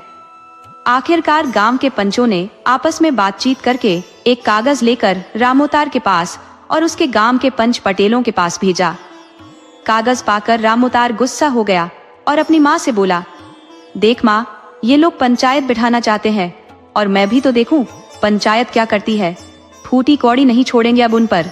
ये सुनकर रामोतार की माँ भी गुस्सा हो गई, लेकिन वह कुछ कर भी तो नहीं सकती थी, क्योंकि पंचायत का मामला जो था। आखिरकार दोनों गांवों की पंचायत बैठी। आपस में दोनों गांवों के पंचों ने आपस में काफी बहसबाजी की और बातचीत की। आखिरकार यह फैसला लिया गया कि भीमा की आर्थिक स्थिति ठीक नहीं थी, इसलिए उसने अपने बेटे के बारे में सोचते हुए अपनी आर्थिक स्थिति ठीक न होते हुए भी रामोतार जैसे ज्यादा उम्र के पुरुष से अपनी बेटी देना इस शर्त पर तय किया था कि विवाह का पूरा खर्चा रामोतार उठाएगा। आखिरकार ऐसे पंचायत ने फैसला किया कि भीमा रामोतार को कुछ भी नहीं देगा, क्योंकि पंचायत के पंच पटेलों का कहना था भीमा ने आटा साटा का जो वादा किया था वह पूरा किया था। उसने अपने वचन के मुताबिक रामोतार को अपनी बेटी सुकन्या से शादी की थी। अगर सुकन्या भाग गई तो वह रामोतार के घर से भागी, न कि भीमा के घर से। इसलिए रामोतार आगे से भीमा से कोई भी पैसा लेने के लिए दबाव नहीं बनाएगा। और साथ ही जमुना और गणेश की पत्नी है जमुना, तो ऐसे में रामोतार और उसकी माँ दोनों ही जमुना और गणेश को भी किसी तरीके से परेशान नहीं करेंगे। अगर ऐसा कुछ हुआ तो रामोतार को उसका जुर्माना देना होगा। ऐसे ही फैसला हुआ। भीमा ने चैन की सांस ली। उधर रामोतार और उसकी माँ गुस्से में तिलमिला गए, लेकिन पंचायत के फैसले के आगे वे लोग कुछ भी तो नहीं कर सकते थे। उधर जब सिया आधी रात को कुछ पैसे और कपड़ों की गठरी के साथ सुकन्या को लेकर भागी थी, तो वह सुकन्या को लेकर सीधे खेतों से भागते हुए बस स्टैंड पर आ गई थी और बस का इंतजार करने लगी थी। इसी बीच उसने सुकन्या से उसके सारे जेवर यह कहकर पोटली में रख लिए कि उनकी वजह से उन दोनों को कोई खतरा हो सकता है। सारे जेवर रखने के बाद उसने पोटली को अच्छे से अपने हाथ में पकड़ा और दूर से आती हुई बस को देखकर सुकन्या का हाथ पकड़ लिया। जैसे ही बस स्टैंड पर बस आकर रुकी, सिया सुकन्या को लेकर बस में चढ़ गई। सिया घबराई हुई सुकन्या को हिम्मत तो बंधा रही थी, लेकिन खुद भी काफी घबरा रही थी। अगर वह गलती से भी रामोतार के हाथ पड़ गई तो रामोतार उसे जिंदा नहीं छोड़ेगा। सुकन्या तो सिया के कंधे पर अपना सिर रखकर गहरी नींद में सो गई, लेकिन सिया की आंखों में नींद नहीं थी। वह सारी रात इतनी सोच में डूबी रही कि वह सुकन्या को उस नरक से छोड़ा तो लाई है, लेकिन अभी उस मासूम को लेकर कहां जाएगी। वैसे भी जमाना काफी खराब है। रामोतार पर डंडे से किए गए वार की वजह से सिया को ज्यादा पछतावा नहीं था, क्योंकि उसके सिवा उसके पास और कोई चारा भी नहीं था। अगर उस समय वह डंडा उठाकर रामोतार के सिर पर नहीं मारती तो वह इस मासूम बच्ची की जिंदगी खराब कर देता। फिर उसकी नजर गहरी नींद में सोती हुई सुकन्या पर गई। सुकन्या को गहरी नींद में सोते देखकर सिया के चेहरे पर मुस्कान आ गई। उसके दिल में उसके लिए प्यार उमड़ आया। वह प्यार से सुकन्या का सिर सहलाने लगी। सुबह के लगभग 5 बजे बस ने उन्हें पास के ही शहर में छोड़ दिया, लेकिन सिया जानती थी उसके ससुराल वाले उसे ढूंढते ढूंढते यहाँ तक भी आ जाएंगे। इसलिए सुकन्या का हाथ पकड़ा उसने और एक ऑटो की मदद से सीधे रेलवे स्टेशन पहुंच गई। सिया ज्यादा पढ़ी लिखी नहीं थी, लेकिन समझदार बहुत थी। जैसे ही रेलगाड़ी आई, वह बिना जाने कि यह कहां जाएगी, सिया सुकन्या को लेकर उसमें बैठ गई, क्योंकि वैसे भी उन दोनों का कोई ठिकाना तो था नहीं। सुकन्या काफी घबराई हुई थी, लेकिन सिया ने उसे हिम्मत बंधाई। सिया मन ही मन भगवान से प्रार्थना करने लगी, हे भगवान, हमारी मदद करना, हमें कामयाबी देना, उन राक्षसों के हाथ हम ना लग जाएं।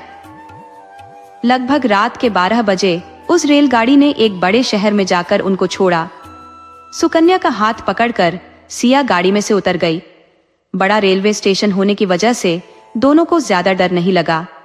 भूख भी लगी थी, इसलिए रेलवे स्टेशन पर लगी हुई कुछ छोटी दुकानों से उन दोनों ने खाने के लिए कुछ लिया और थोड़ा बहुत अपना पेट भरा, और वहीं पटरी पर लाई एक चादर को बिछाकर, जो वह पोटली को बड़ी सी सावधानी से अपने सिर के नीचे रखकर दोनों प्लेटफॉर्म पर सो गई।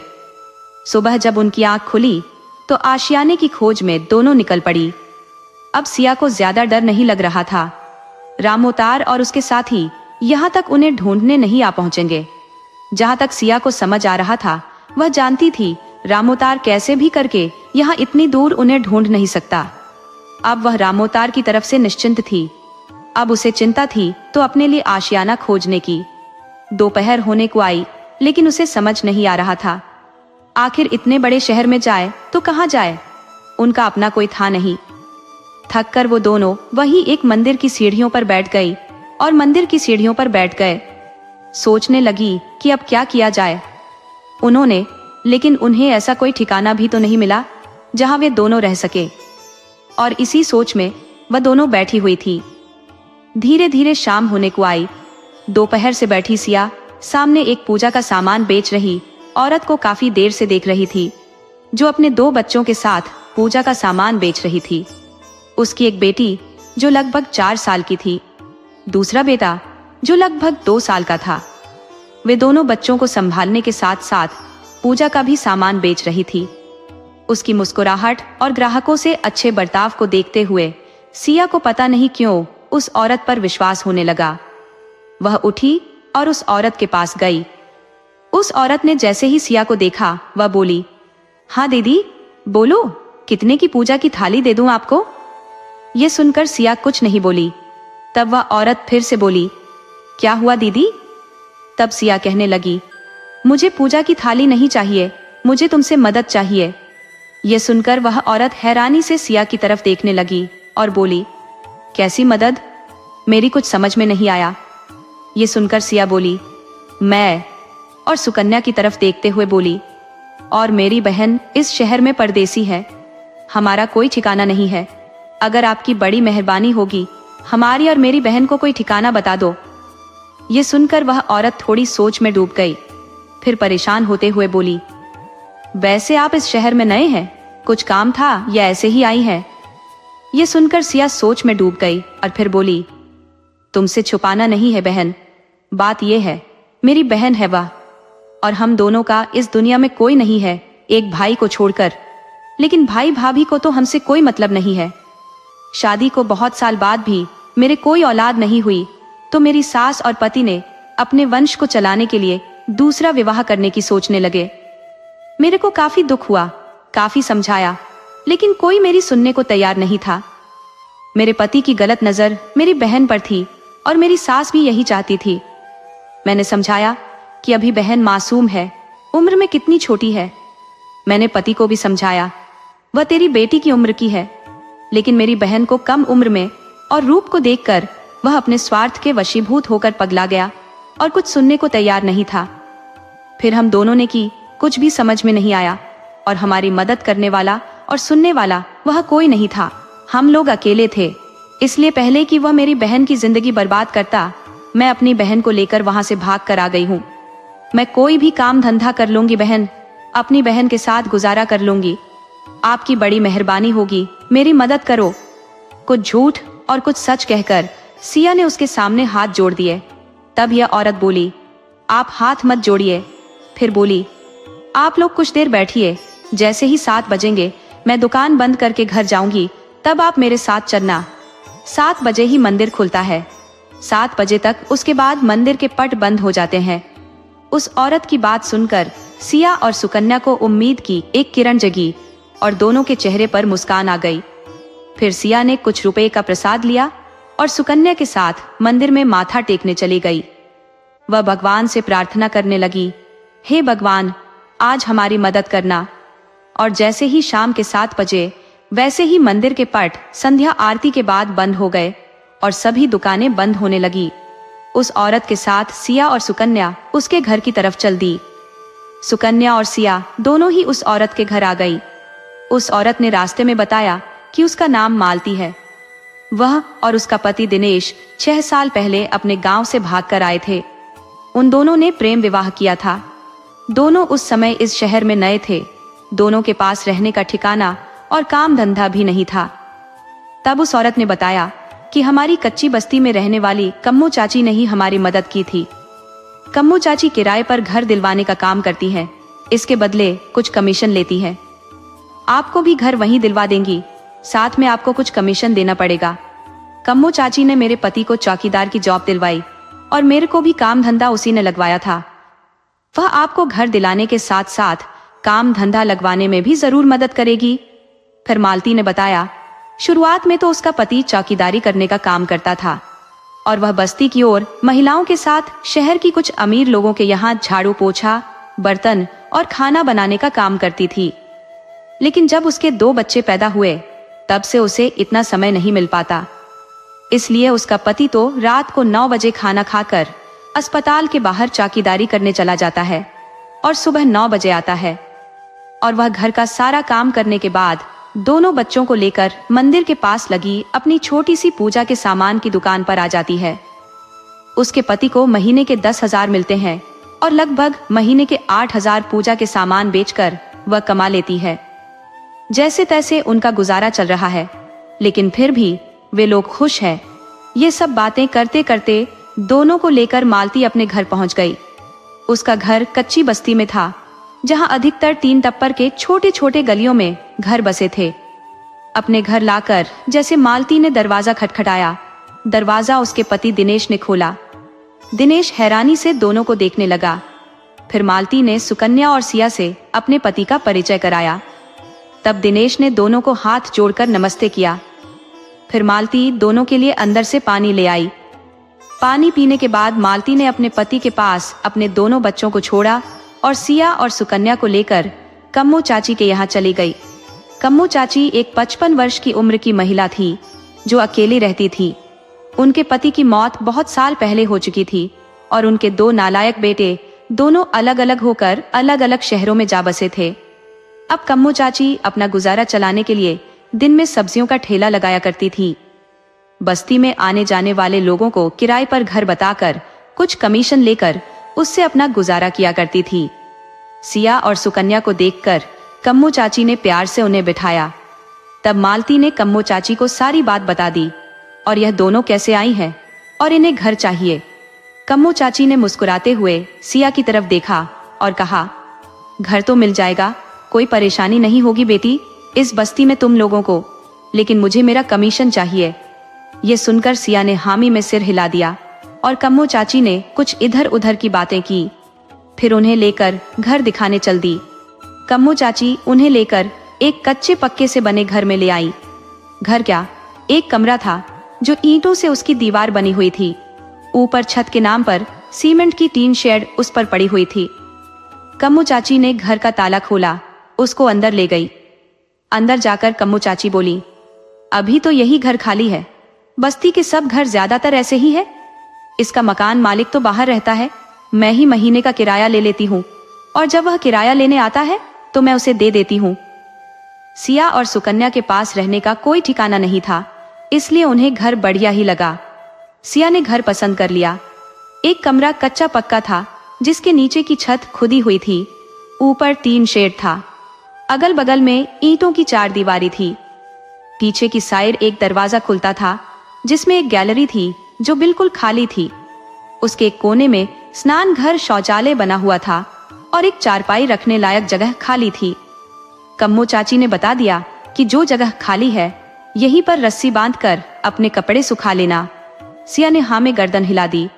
फिर उसने पोटली में से कुछ रुपये निकाले और कम्मो चाची की तरफ बढ़ा दिए। तब कम्मो चाची बड़े प्यार से बोली, अरे अभी नहीं, तुम्हारे पास अभी पैसों की कमी होगी।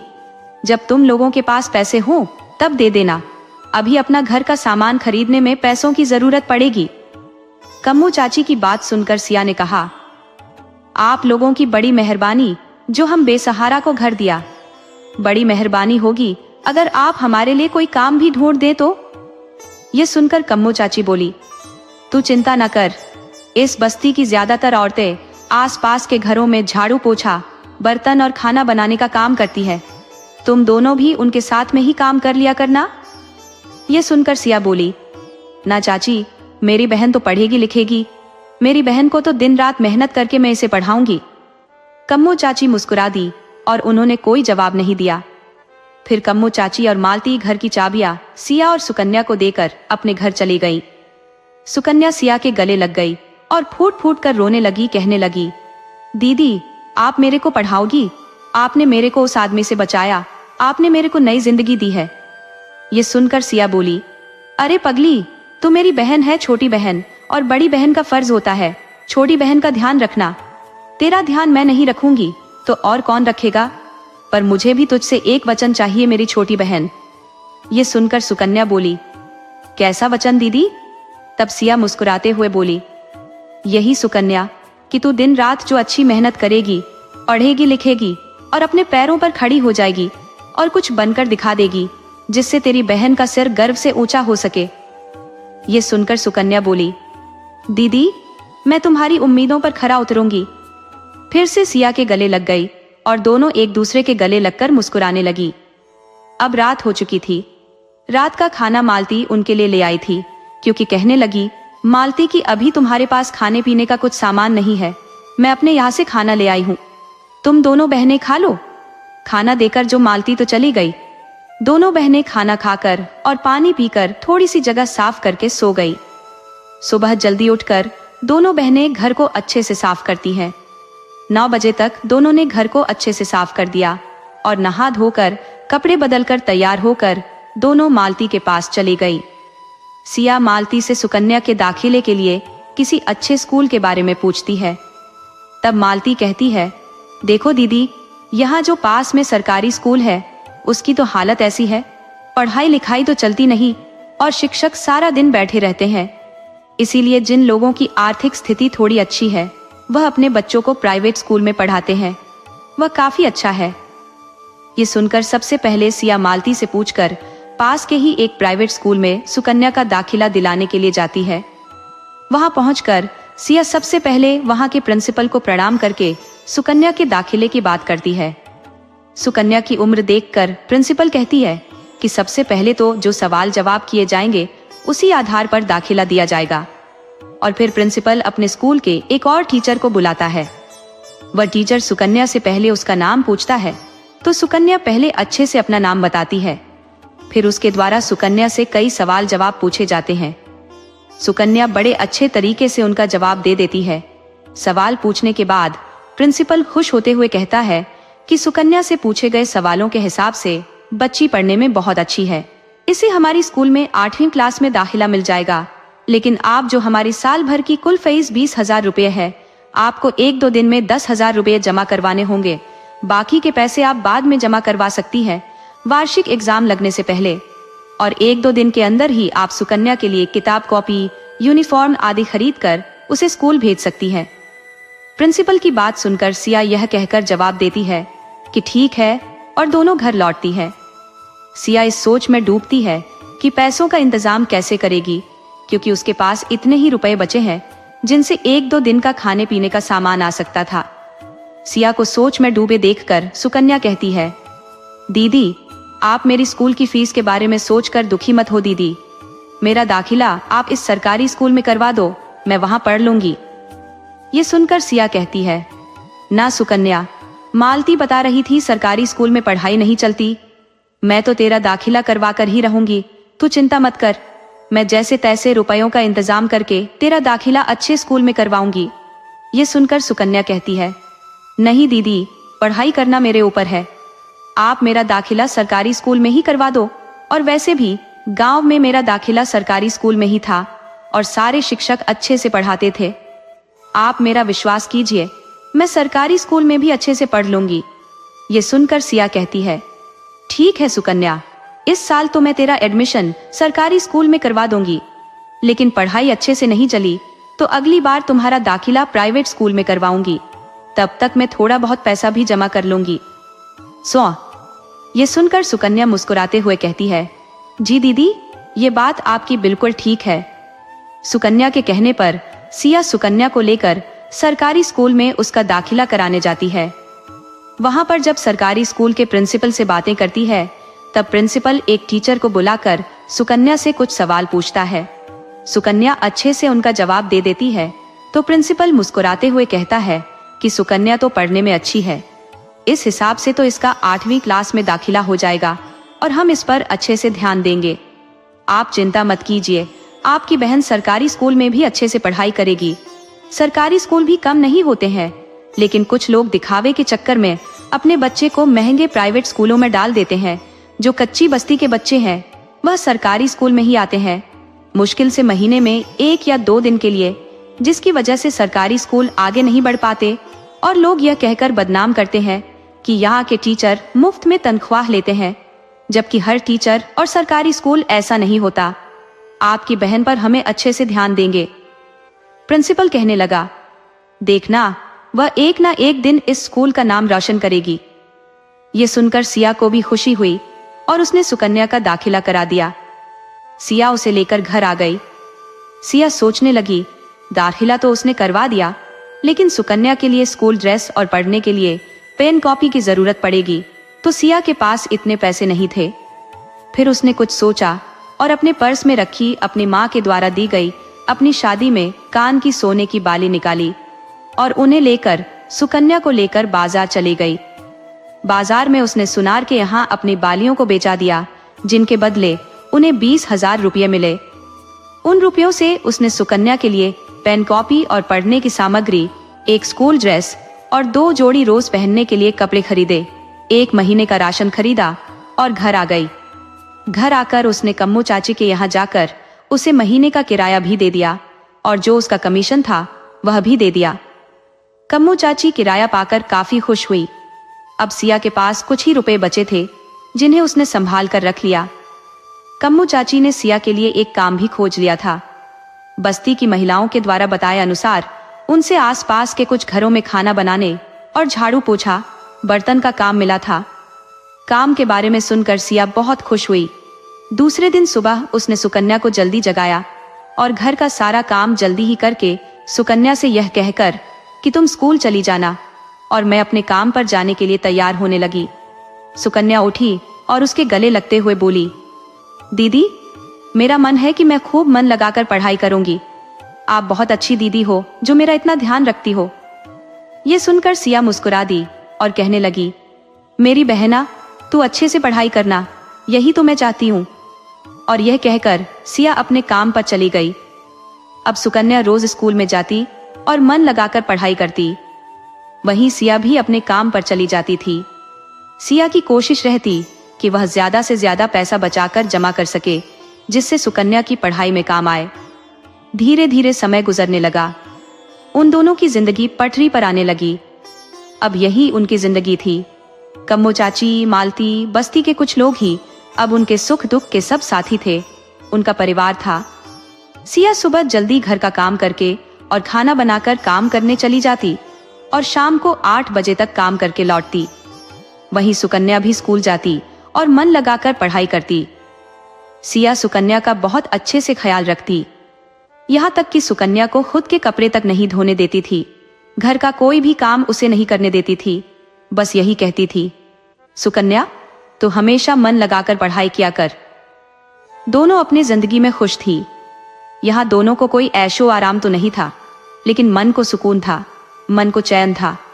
यहाँ पर वे दोनों खुलकर सुकून की सांस ले रही थी। अपनी आजादी से अपनी जिंदगी जी सकती थी। धीरे धीरे समय गुजरता गया। सुकन्या अब 10वीं कक्षा में आ गई थी। सुकन्या के स्कूल के सभी शिक्षक सुकन्या की पढ़ाई पर अच्छे से ध्यान देते थे। जब 10वीं का रिजल्ट आया तो सुकन्या ने पूरे जिले में प्रथम स्थान प्राप्त किया था। जब सिया ने यह खबर सुनी तो उसकी खुशी का ठिकाना नहीं रहा। उसे ऐसे लगा जैसे भगवान ने उसकी प्रार्थना सुन ली हो। वहीं सुकन्या भी अपनी परीक्षा परिणाम को देखकर ही सिया के गले लगकर रो पड़ी कि दीदी, अगर आज आप नहीं होती तो मैं कभी पढ़ नहीं पाती। मेरे लिए तो आप भगवान से भी बढ़कर हो। ये सुनकर सिया ने सुकन्या की आंसू पोंछे और कहा, पगली, आज तो रोने का नहीं, खुशी का दिन है। ये कहकर दोनों बहनें मुस्कुरा दी। सुकन्या के जिले में प्रथम आने से पूरी बस्ती के सभी लोग सिया और सुकन्या को बधाई देने आने लगे। सभी लोग बहुत खुश थे। कम्मू चाची ने मिठाई का टुकड़ा सुकन्या के मुंह में डालते हुए बोली, तुम पहली हो जिसने हमारी बस्ती का नाम रोशन किया है, वरना आज तक तो हमारी बस्ती का कोई लोग कोई जानते तक नहीं थे। सबकी नजरों में सिया सुकन्या की इज्जत काफी बढ़ गई थी। थोड़ी देर में स्कूल के स्टाफ के साथ साथ मीडिया वाले भी आ पहुंचे। सुकन्या ने अपनी सफलता का सारा श्रेय अपनी दीदी और अपने शिक्षकों को दिया। जिला कलेक्टर की तरफ से जिला स्तर पर मेरिट आए तीनों छात्रों को गणतंत्र दिवस पर सम्मानित करने की घोषणा हुई। वहीं राज्य सरकार की तरफ से राज्य स्तर पर और जिला स्तर पर मेरिट आए छात्रों के लिए आगामी पढ़ाई के लिए स्कॉलरशिप की घोषणा की गई। सुकन्या ने जिले में प्रथम आने से शहर के नामी स्कूल में सुकन्या ने अपने स्कूल में मुफ्त एडमिशन लेने के लिए कहने लगे। लेकिन सुकन्या ने उसी सरकारी स्कूल में पढ़ने का फैसला किया जिस सरकारी स्कूल को पूरे शहर में कोई नहीं जानता था, मुश्किल से, जिसमें हर क्लास में 10 बच्चे होते थे। उसी स्कूल में आज शहर के सभी स्कूलों से ज्यादा बच्चे थे। आखिर सुकन्या ने सरकारी स्कूल से मेरिट लाकर यह साबित कर दिया, अगर पढ़ने की लगन हो तो शिक्षकों का आशीर्वाद हो तो कोई भी स्कूल यह मायने नहीं रखता। सुकन्या ने अपनी पढ़ाई उसी सरकारी स्कूल में जारी रखी। समय गुजरता गया और 12वीं क्लास में सुकन्या ने फिर अपनी बस्ती, अपनी दीदी और अपने स्कूल का नाम रोशन किया। उसने राज्य स्थान पर द्वितीय स्थान और जिला स्तर पर प्रथम स्थान प्राप्त किया। अब सिया पर सुकन्या की पढ़ाई का ज्यादा भार नहीं था, क्योंकि सुकन्या को राज्य सरकार की तरफ से स्कॉलरशिप जो मिलती थी। लेकिन फिर भी सिया इस कोशिश में लगी रहती थी, वह सुकन्या को जितना अच्छा हो सके उतना अच्छा जीवन दे सके। अब उसकी जिंदगी का मकसद सुकन्या की कामयाबी ही था। धीरे धीरे समय गुजरता गया। सुकन्या ने अपने कॉलेज की पढ़ाई भी पूरी कर ली।